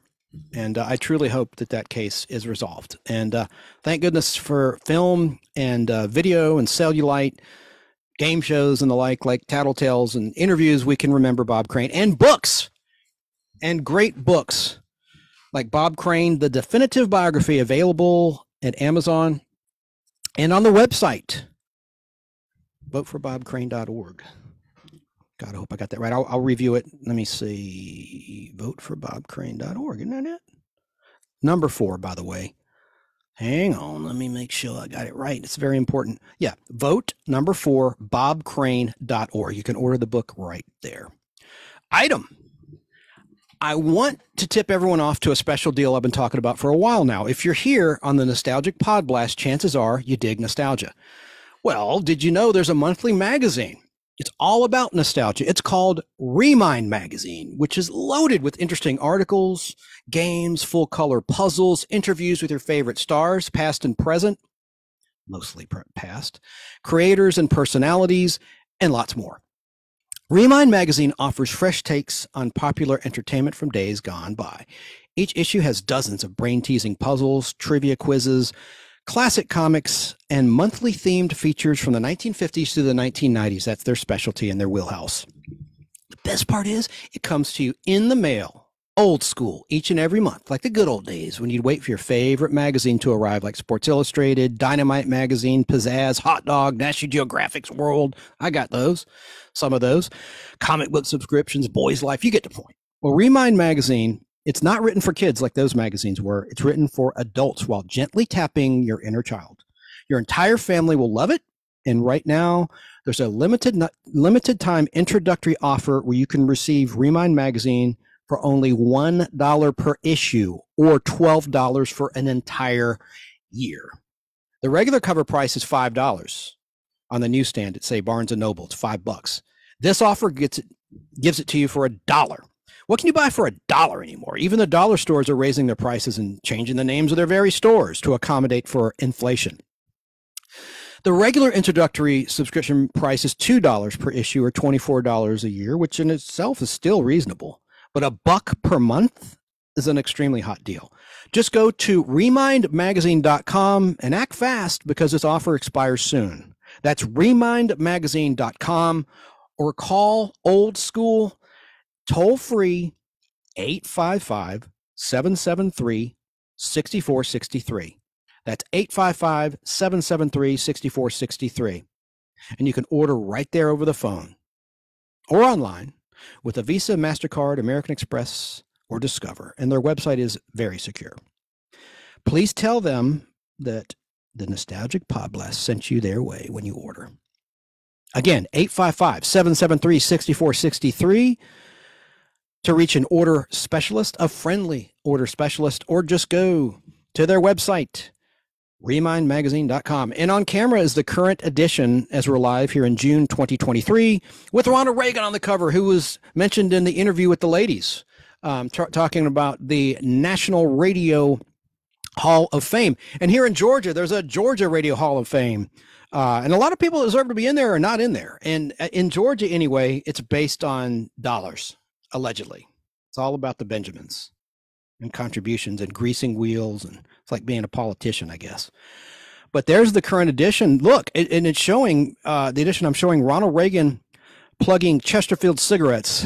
I love this cover because it's not really controversial, but it's cigarettes, you know. It's kind of like, that's cool, you know, because that is a part of pop culture history. Prior to 1969, cigarettes were advertised on television before they were banned by the government from doing so, because the truth came out about the risks of lung cancer and other health ailments like emphysema, which claimed the life of the great Johnny Carson and many other talents that we remember to this very day. So I thought that was a very interesting cover. That's the latest edition of Remind Magazine. Go to remindmagazine.com, vintage brands, and it shows Marilyn Monroe selling shampoo. Remember Farrah Fawcett shampoo? Farrah. Yeah, she endorsed a shampoo for a while. Okay, well, man, I guess it's already time to... I'm not going to talk about birthdays too much because I need to start wrapping the show. I say that, and then I go another hour or something. But let me just... I got to pull up our music because there's a big milestone birthday. It's already in our rearview mirror, but I want to acknowledge it.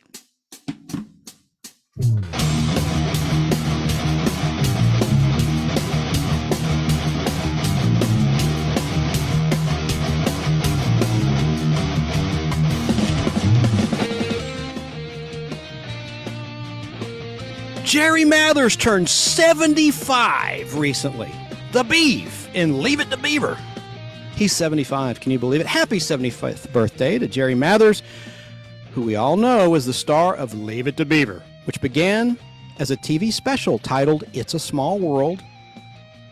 It's a small world after all. On Tuesday, April 23rd, 1957.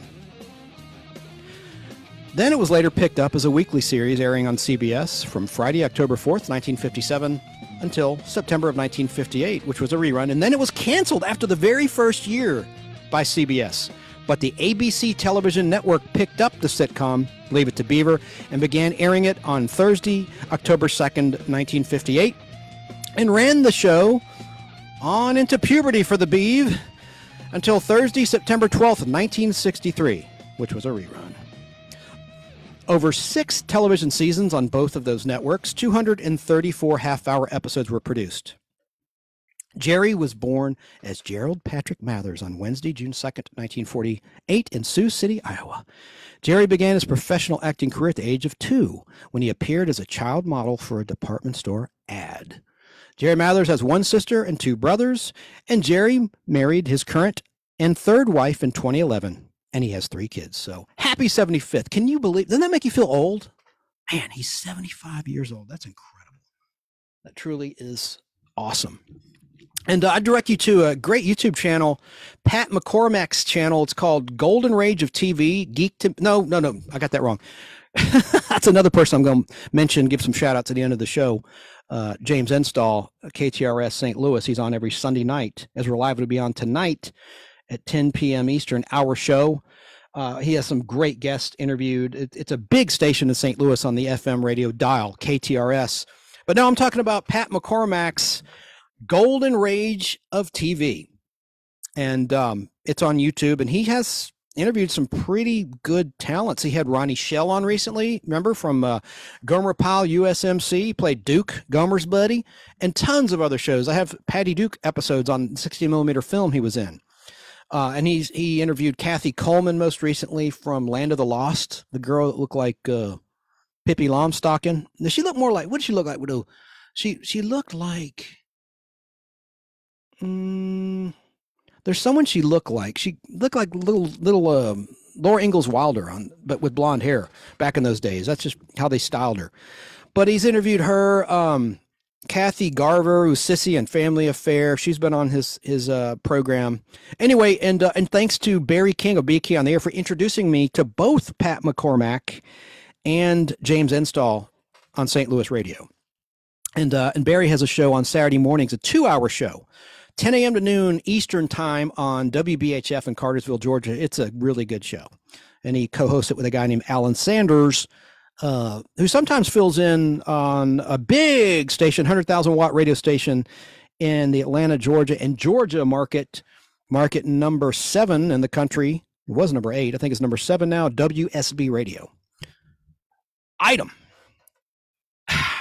This is why I mentioned Barry's show, because he talked about this in his latest show last Saturday. Music replacement in TV shows strike yet again. So this is also my fake rant of the week, and then I'll get into my, I'm going to do it right now because this is very brief. My nostalgic thing that's passé, or something from the past that you don't see anymore. It's this one, warming up the television set. When you turn on the TV now, it doesn't take long at all for the screen to light up, right? But when we were kids, if you're a Generation Xer, if you're old like me, you turned on the TV and you had to wait minutes for that TV to activate because it had a tube. It wasn't an LED screen or a plasma screen. Technology hadn't advanced that far yet when we were kids, but you had to literally wait for it to warm up. Remember how hot a tube TV would get when you touched the back of it after it had been on for a few hours? It was like almost radioactive. Anyway, getting back to my fake but real rant of the week, I'm always telling you how I think television shows are discriminated against versus film. Scenes are cut for more commercial time, which is understandable because broadcast TV is a business.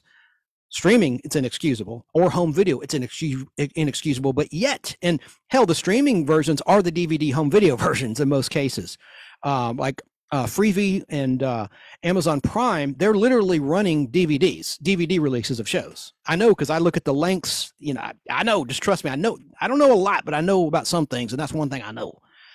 So it's discrimination any way you look at it. Why is it okay to cut up and change music in a television show, but not a movie? Makes no sense, especially when you're buying it for home video or streaming or paying a streaming service. You want to see the show uncut. I know you're not going to see the original commercials because in many cases, especially from shows from the 60s or 50s, golden age of television, doesn't exist unless you have a kinescope print or a film print. You know, those things were not recorded like on video. So I'm not saying that. Don't misunderstand. I'm just saying when you cut actual scenes, which affects the storytelling, that's bullcrap. Shows like Hogan's Heroes, they were 25 minutes and 20 seconds without commercials when they were originally on the air. And now they cut them to 22 minutes or less. So over 3 minutes, sometimes 4 minutes of a half-hour show is missing. when you watch on broadcast television in terms of reruns, which sucks. So that's why I got into collecting 16 millimeter film, because before DVD, that was the way to watch a show uncut. And Lost in Space is what turned me on to 16 millimeter film. No one asked, but I'll just tell a little story. I was at a convention and I saw a Lost in Space episode, the first color episode, titled Blast Off into Space, on film. And USA Network in those days, this was like in 1990. Like I said, I'm old, I'm a Gen Xer, was airing them, and they were cutting, even back then, 5 and 6 minutes out of each one. And they would cut key scenes, like, because they had cliffhangers in Lost in Space, like they did in Batman. And what they would do is literally show the beginning of the next week's episode and then freeze frame it and say, to be continued next week, same time, same channel, which Batman copied, same bat time, same bat channel. Anyway, it would literally be the next episode, but Batman's were actually the same episode, cut in half. It was filmed as an hour show and they cut it in half into half-hour format. But Lost in Space, you're actually seeing the beginning of the next episode with a different director, different script writer, everything that they formed as a cliffhanger. So, I lost my train of thought. There was a point to that. Oh, Lost in Space. So at the so USA Network, like at the end of the first color episode of Lost in Space, was a great cliffhanger. They left the planet they were stranded on in season 1, and the black and white episodes are in outer space. And all of a sudden, at the end of the first color episode, you see this big red, looks like a chunk of Mars, and the Jupiter 2 is about to crash right into it. And it's a great cliffhanger. And the ship, like the special effect, it still holds up. You see it freeze frame just as it's about to hit this flaming red mass in space. We're gonna crash! Bam, bam, bam, bam, bam, bam, ba-da. It was a great cliffhanger. It was a great cliffhanger. Well, the USA Network, the following episode, cut the entire sequence before the opening credits, explaining how they survived that collision. In the story, they passed, it was just a ball of cosmic dust, so it was no mass. It was just like basically like a gaseous mass, and they went right through it and didn't collide, to something that would destroy the ship. But at this convention, I got to see on film that cliffhanger and the next episode that resolved it. And then USA Network, the next episode, in the third color episode, cut the opening sequence before the opening credits that resolved another cliffhanger, including a killer scene where the robot explodes. It's called the Ghost Planet. And he explodes. They go through a radiation belt, and the robot literally explodes. Like they did this cool pyrotechnique effect, put, I guess, literally firecrackers all across the robot costume. And he explodes. He's blowing up. And that whole scene was cut by the USA Network. So I have that on film. I've got all the first several color episodes on film. I just love them. Even if they go vinegar, I'll just hang on to them. I think I'll never. I can't get rid of them. So, music replacement in TV shows strikes yet again. As I said, Saturday I was listening to a live 2-hour nostalgia radio show, which is also on YouTube, called BK on the Air out of Cartersville, Georgia. It's on Saturdays live, 10 a.m. to noon on WBHF. And the topic of music replacement in television shows, such as WKRP in Cincinnati specifically, came up. And this got me to thinking about a couple of instances of music replacement that bother me. I guess I'll start in chronological order with The Fugitive. Season 1 of The Fugitive was released on home video with no alteration of the music, but starting with season 2, 3, and 4, they monkeyed with the music. CBS Paramount did, who distribute the show these days. And they just put a terrible non-matching music, which really ruined the original intent of the scene. So I'm going to play some music that was cut. This is a great 1.5-minute piece of music that was cut from one of my favorite episodes of The Fugitive from season 2, episode 22, titled Don't Laugh, Moon Child. This is not an inappropriate thing with a kid. It's called Moon Child. That's the title. And it's about a child, a 19-year-old young woman with a low IQ or autism. And it's my favorite episode. She's actually my favorite character in the entire Fugitive series, this particular character. But I'm going to play a little piece of music. It's a beautiful piece of music that was missing from a recent airing on MeTV, and it just really bothered me. And I DVR it just to spot. I'm hoping they'll play the versions they corrected, because eventually in home video, the fan outrage was so great that CBS Paramount was forced to replace the season 2 discs that had music replacement. And the reason they do that is they don't want to have to pay or be sued by the estate of a composer who may no longer be with us, because most of those composers are no longer with us.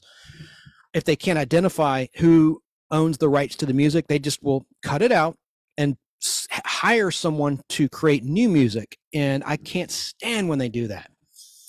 So in Moonchild, that's what they did. In the rebroadcasting, it was on MeTV. But that episode aired back on Tuesday, February 16th, 1965 at 10 p.m. on ABC. The plot, you won't believe the cast in this.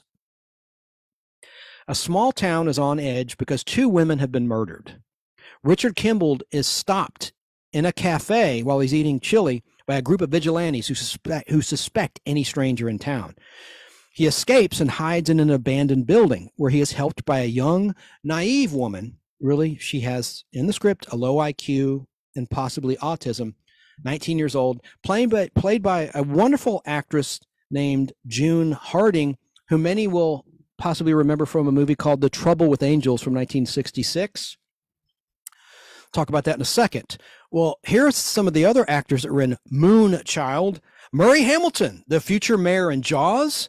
Harry Dean Stanton, who went on a dozen years later to star in Alien, or a dozen or so years later, 13 years later, to star or co-star in Alien by Ridley Scott. Actor Roy Jensen was in that show. Now, you may not know the name, but you know who this guy is. He played the killer, the actual killer that was killing these young women in that plot. And he was a big, deep-voiced guy who was in the original Star Trek Season 2 episode titled The Omega Glory, who hit Captain Kirk in the back of the head with a prison bar. I don't know if you remember that episode, but it's like an alternate Earth, and they have the American flag. And anyways, Kirk is trying to get out of a prison. He's sharing with this big, deep voiced dude, primitive dude. And they're like scraping the bars of the jail and shaking them loose. And this big dude grabs one of them and hits Kirk, boink, in the back of the head. Spock, we'll have you out in a minute. And then boom, hits him in the back of the head. But in this Fugitive, Roy Jensen, that same actor, he plays a strangler who's killing women in this Fugitive with a clothesline. Also in the cast of this Fugitive, and I'm going to get to the music in just a second, was Virginia Christie. A lot of you know who she is. A lot of you don't. But even if you think you don't, you do. She played Mrs. Olson in the classic Folgers TV ads. And she was the real-life wife of a character actor named Fritz Feld, who used to do this. He would pop. He would put his hand in a slapping motion over his open mouth to make this sound. Like that. And he had like a little mustache, a little pencil mustache. It looked like his mustache was penciled in. Kind of an odd couple. Virginia Christie played the mother of this low IQ autistic 19-year-old. Who had the mind of a child. I mean, she's still playing with dolls and things. Well, she befriends Fugitive. Fugitive saves her from a collapsed building she's playing in. And like I said, she was my favorite character in the entire series. Even that over the character of Jean Carlisle, who was played by Diane Baker, the woman who in the show eventually married Dr. Richard Kimball in the end when he's freed. Or we assume, we don't see the marriage, but it's implied they're going to live happily ever after together. Well, actress June Harding, best known from the movie Trouble with Angels, released by Columbia Pictures on March 30th, 1966. And by the way, Jerry Goldsmith did the music in that film. I might as well tell you that movie, The Trouble with Angels, cost $2 million and it made $4.1 million at the box office. And it's right here on DVD for the camera. She's the young actress seen on the right with auburn hair with Haley Mills. I believe it's Haley Mills she's with there. Anyway, I wrote June Harding a few years ago, and she sent me a very nice reply. I told her how that episode really moved me. It's just a beautifully written episode, her character, and I was saddened to learn just this morning that June Harding passed away back in 2019. I wanted to reach out to her and see if she would do a phone interview. I'm just want to quickly, because I want to document this for historical purposes, and mention that June Harding was born on September 7th, 1937, passed away on March 22nd, 2019. And, you know, she was best remembered, as I've said this 3 times now, opposite Haley Mills and Rosalind Russell in the 1966 movie, The Trouble with Angels, which I think The Flying Nun starring Sally Field ripped off. It ripped off this movie, in my opinion. But she didn't. There was a sequel that June Harding did not act in titled Where Angels Go, Trouble Follows. Anyway, I want to mention that June Harding, and I'm going to get to the music because there was a theme that was scored for her character in this Fugitive that was replaced, and it was by Pete Roglio, and it's on the compact disc. I have a very pricey these days. Last time I checked, these go for $100 a pop. Back in the year 2000, we'll throw back to Team Coco, Conan O'Brien. They released a soundtrack CD. And this guy scored the theme to The Fugitive, Pete Rugolo. I never could pronounce his name. He also did one piece of music for Lost in Space and a hippie episode, The Promised Planet, a guitar piece. Dun dun dun dun dun dun dun dun dun dun dun dun dun dun dun dun dun dun dun. Some of you out there know what I'm talking about. I know I seem nuts when I do that. Maybe I am half nuts. I don't know.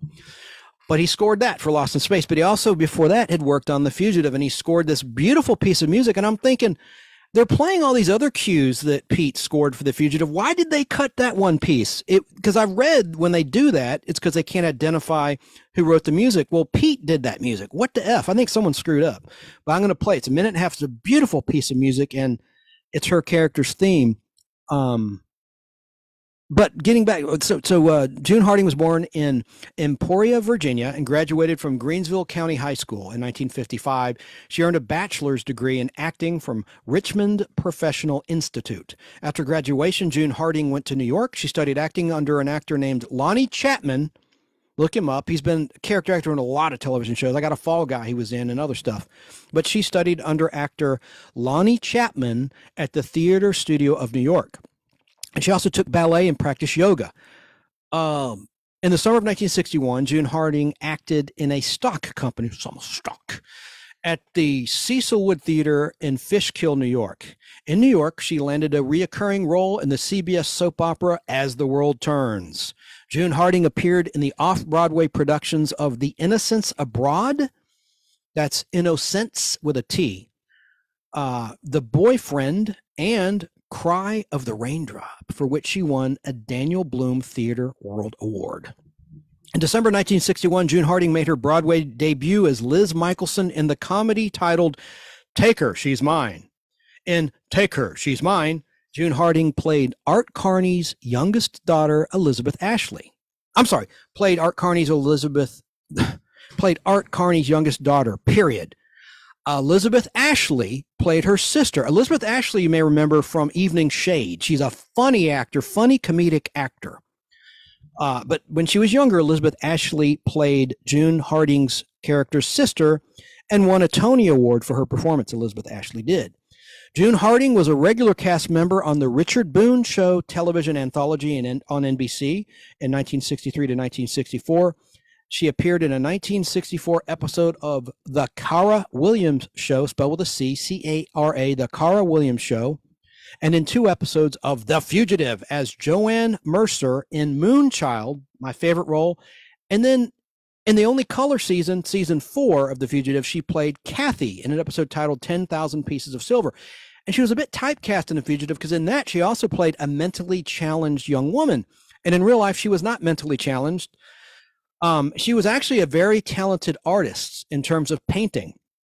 And I'm almost done talking about June Harding because I know a lot of you don't know or probably care who she is, but I care. If you watch that Fugitive, and I don't know why it's not streaming on Paramount Plus because I own the rights to it, the classic Fugitive show still holds up.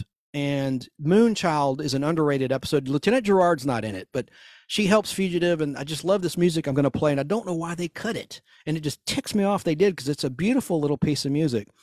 What I did, I look for it, it is on SoundCloud actually though. Maybe I could play it that way. I'm going to play it the way I prepared it for you right now. But Pete Rugolo, spelled Pete Rugolo. There is a Spotify account for his music, and the piece of music titled, hang on a second. God, where is it? I'm going to play it because I converted it for you. It's called Youthful Innocence. I just love it. Youthful innocence. We're all born innocent, folks. Okay, so I'll play that, and that was a great little theme. It was one of the few times they had original music in The Fugitive. That was one of the shows they recycled the same music again and again and again, kind of like Lost in Space. They recycled the 4 episodes John Williams scored for episodes 1, 3, 5, and 7 of that program, Lost in Space, in many, many episodes. But a lot of times the music editor was pretty effective with how they edited recycled music. Anyway, it's just bullcrap that they cut it out of this. But so June Harding was in The Fugitive twice. Her Universal made-for-TV movie called Dial Hotline spawned a series about an inner-city psychiatrist. June Harding continued her role of Anne on the ABC medical drama Matt Lincoln in 1970 to 1971. She retired from acting in 1971, and she married Gary Thomas in the 1970s. He's not a name. I'm just reporting for educational purposes and historical purposes. So June Harding married Gary Thomas in the 1970s, and she retired from show business altogether in the late 1970s, and the couple moved to the state of Maine. They separated years later. She settled in Blue Hill, Maine, where she became an artist, a successful artist. The Richmond Times-Dispatch reported that Harding died in a hospice on March 22nd, 2019, at the age of 81 of natural causes. Her memorial service was held on April 13th, 2019 at 11 a.m. at Monumental United Methodist Church in Emporia, Virginia. I encourage you to look up her artwork. It's really good. She drew cats and other animals. Very talented artist, great paintings and some print work. Her artwork is on a website, June Harding Art, Fine America Art. I screwed that up. June Harding Art, Fine Art America. I got it backwards. I don't have dyslexia, nothing against anyone who does. I just got it backwards there. June Harding Art, Fine Art America.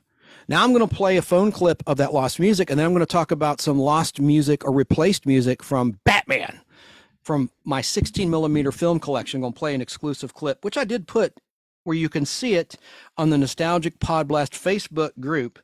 But let me play this for you now. I just love this piece of music. It makes me a little emotional, actually, because it's just such a sweet little piece of music. And they replace it with junk.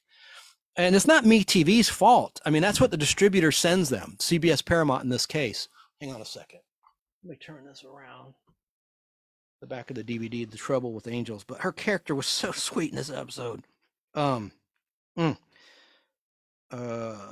it is. All right, here's the music. And I'm going to go get some more coffee while it plays. I just think this is great.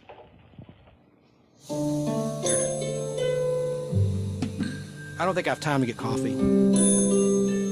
Nah, I'm kidding.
I just love that music. That was the theme for her character, Joanne Mercer.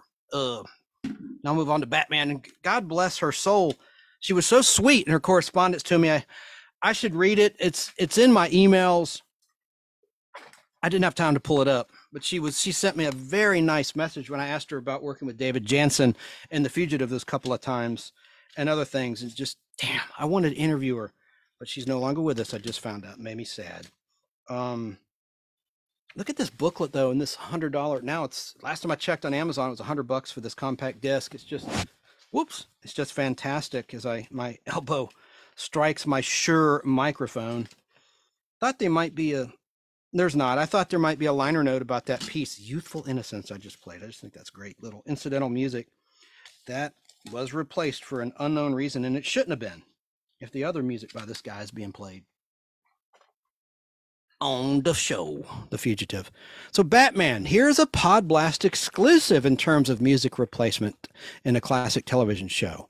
In one episode of Batman, you actually heard a jazzy variation of the Johnny Carson Tonight Show theme, which was originally composed by Paul Anka back in 1962, which I'll play in a moment. Well, that Johnny Carson Tonight Show theme variation has been replaced for current reruns of broadcast versions, and I think from the Blu-ray and DVD releases. I have that set, but it's still sealed in plastic. I haven't gotten around to watching it, and I kind of like it sealed because it's got a Batmobile car in it, and it's, I'm just a collector and a weirdo, and I like things in mint condition. But I'm pretty sure it was replaced in that release as well, because that was a 20th Century Fox release, who were big on music replacement. They're the ones that screwed up the Fall Guy Season 1 DVD release in America and the Season 2 release of Fall Guy in DVD in Europe, which is streaming on Amazon Prime as we're live here in June 2023. But in this Batman, they've replaced it. I heard it, and I tried to find that clip. I have it. I recorded it off MeTV. Now, this was like 10 years ago. So sometimes distributors, now that Disney owns Fox, Disney owns the rights to the Adam West Batman show, even though Warner Brothers owns the rights to the character of Batman. It's kind of weird. That's why the show was never released on home video for many, many, many, many years, because of a dispute between 20th Century Fox and Warner Brothers in terms of greed and profit sharing of the home video release. So I'm going to play this. Now, I know it's replaced in reruns, so I know that, and I'm pretty sure the Blu-ray and DVDs by Fox had it changed as well. But it's on my 16mm film version of the original release of this episode. The episode's titled Surf's Up, Joker's Under, which was the 10th episode of Season 3, the final season of Batman. I'm going to play the unaltered scene. What's happening is it's set obviously on a beach. It's the episode where the Joker is in a surfing competition against Batman. Very campy, very stupid, but kind of funny. So I'm going to play the unaltered scene. These like surfer hippie kids are dancing in their hangout called the Hang Five. That's where you hear the bars of the Johnny Carson theme by Paul Anka that's been replaced and erased from history. God, it irritates me when TV is messed with, unlike film and movies. This episode originally aired on Thursday, November 16th, 1967 on ABC, but this primitive film transfer I'm going to play, I just used an iPhone, but you can hear the music clearly, so don't worry about that. And it's very brief. And then while it's playing, I'll hold up my film print of it. Anyone that's watching, if you're listening at Fistful of Radio out of Atlanta, or fistfulofradio.com streaming, or Apple, TuneIn, Spotify, SoundCloud, I would direct you to the Nostalgic Pod Blast YouTube channel. This edition you can find really quickly by Googling The Nostalgic Pod Blast Paul Anka. But now let me play the clip. And damn it, I tried to find the altered version to be more interesting. I'll do that in a future Pod Blast. I'll play the altered version, but here is the original version of that Batman from my 16mm film print. I love that music when the scene would change and you see that Batman logo in the background spinning. All right, let's listen. And shortly in the Hang Five,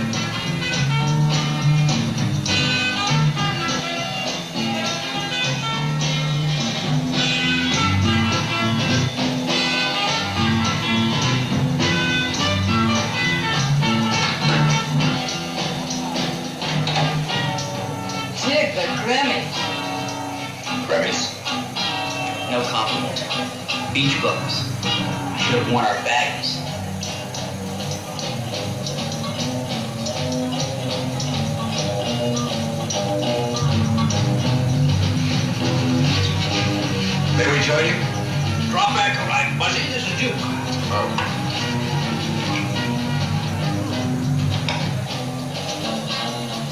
interrupt?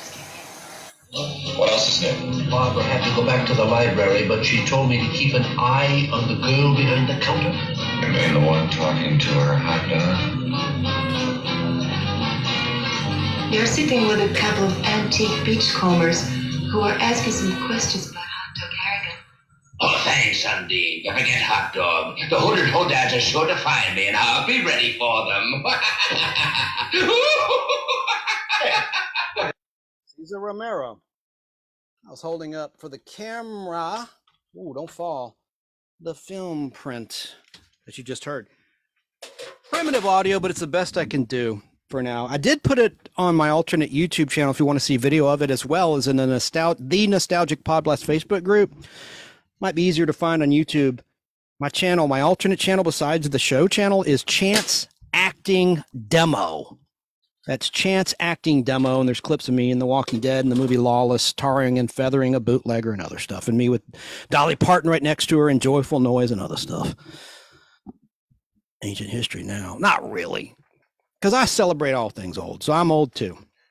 So that pissed me off when I was watching MeTV. Now, this was some years ago. This is probably back in maybe 10 years ago when they changed that music. I'm like, wait a minute, that was the Johnny Carson theme. Like I said, it's a variation. I'm not saying it's the straight up Paul Anka, but you heard those bars. Da, na, na, na.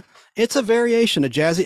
That's why they took it out. That is a high dollar. Do you know the millions of dollars that theme has generated? The Johnny Carson Tonight Show theme by Paul Anka. And Johnny Carson actually added a note at the end. He's credited as co-writing that music, even though all he did was add that little piece at the end. Dun-dun-dun, at the end. Anyway, let's see here. Was there anything else about that?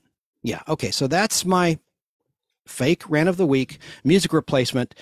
And BK on the Air, Barry King inspired that because he was talking about the music replacement in WKRP in Cincinnati, where they had to take out all of the songs. Now, it was okay for broadcast. Like I recorded a set of episodes off Antenna TV, the free over-the-air digital network here in the United States of America. They had the rights to do that, but not for home video. But then they got clearance of about, what did Barry say, 98% of the songs? 90-something percent. Don't quote me on that. Were cleared, but still not everything. There's still some songs that are still messed with on the home video release of WKRP in Cincinnati, a show about a radio station, a sitcom.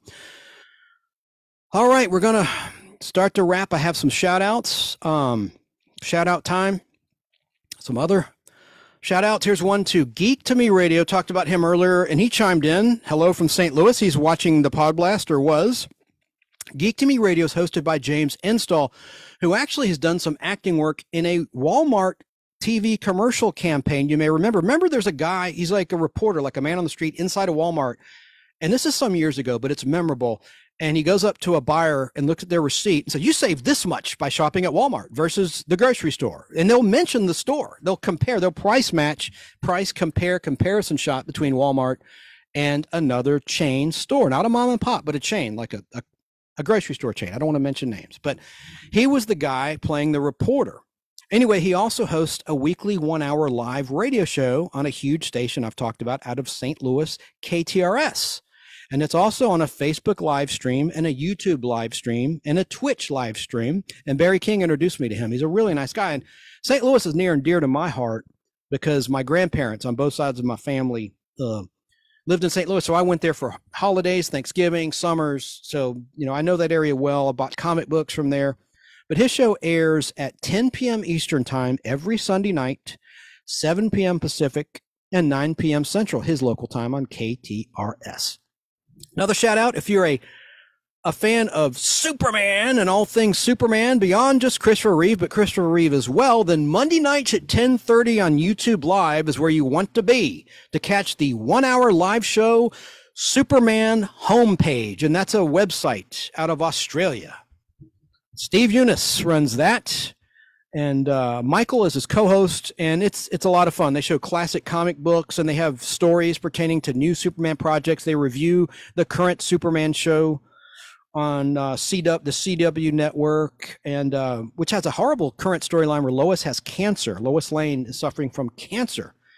So shout out to them. Shout out to who chimed in today. Let me make sure I get it right. Thrash Pondo, he's going to be live tonight on YouTube. Thrash Pondo, YouTube. He's a nostalgia buddy that I found out from Dave Sundstrom, I think is his name. He's got a ton of subscribers on YouTube. He's a nostalgia guy. I think he's a retired chief financial officer like my dad. Anyway, that's how I discovered this guy from a live event. You know, I like networking with like-minded nostalgia people. I talked about Pat McCormick of the Golden Rage of TV. On YouTube, he interviews many classic living legends of television. Look for his YouTube channel. And of course, again, BK on the air, Barry King introduced me to Pat as well. Now, I've got a plug for a friend of the Pod Blast. This is someone Barry did not introduce me to, but our friend Basil Chesterman, otherwise known as Tom Williams, introduced me to this man, Ryan DeHughes, and he is he's got a contract, a record label. He's a singer, particularly a crooner. Do you like crooners? Do you like the Rat Pack? Well, you'd like this guy if so. Ryan DeHughes released a new album, and it's out now in June 2023, titled Private Parlor. And that's spelled private, like Private Benjamin, parlor, like the European spelling, Parlour. Released by Freaksville Records. So congratulations, Ryan, to your record label deal. And he's a friend of the Pod Blast. He knows Al Hardy as well. But really, he's, I think I met him through Tom Williams, Basil Chesterman. And shout out to Tom, Basil Chesterman, for helping me do a test of the tech, because I've never done Zoom before, and he was a big help. So thank you, buddy, for that. Al Hardy, you get a lump of coal. That's another story. So last but not least, I want to mention Curtis of the RetroZest podcast. He brings you interview after interview with the stars. Just head to retrozest.com. And he also has cool merchandise like retro television. I can't talk. Almost done with the show. I'm getting punchy again. He has cool merchandise like retro t-shirts and other items. It's all on his website, retrozest.com, and check out the RetroZest podcast, which is also heard on Fistful of Radio out of Atlanta, and fistfulofradio.com is where you stream it. The RetroZest Show is what it's called on Fistful of Radio, and he's on weekends in the morning and in the evenings, and some Monday afternoons and afternoon drive, and Friday afternoons. Great show, great guy. He's here in Georgia as I am. Curtis, the RetroZest podcast. And again, go to retrozest.com. And of course, this show, the Nostalgic Pod Blast, is also on Fistful of Radio. So make sure I didn't omit any clips I wanted to play. Thanks for tuning in or watching, however you choose to consume the Nostalgic Pod Blast. Thanks to my wonderful guests. Oh my gosh, Carol M. Ford, Linda Groundwater. Oh, I really appreciate it. And I hope to meet Dee Young as well, their other co-author and colleague on the project to restore the character of the great Bob Crane. You can see the book in the background. So let me just do a quick scan. Gonna play just a second or two more of the theme. Hogan's Heroes, as we remember the great Bob Crane. Playing the drums there, Bob Crane himself.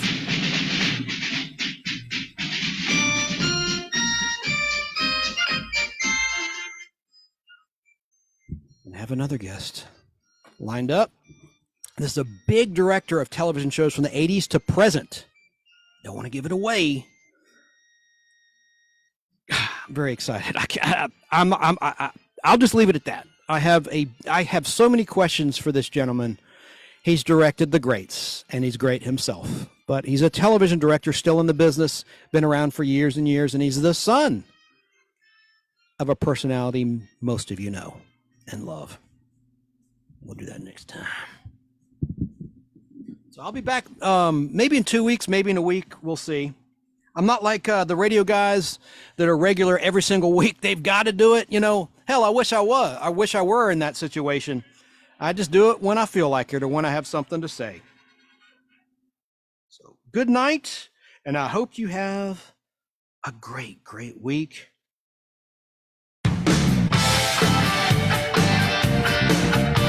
Thank you.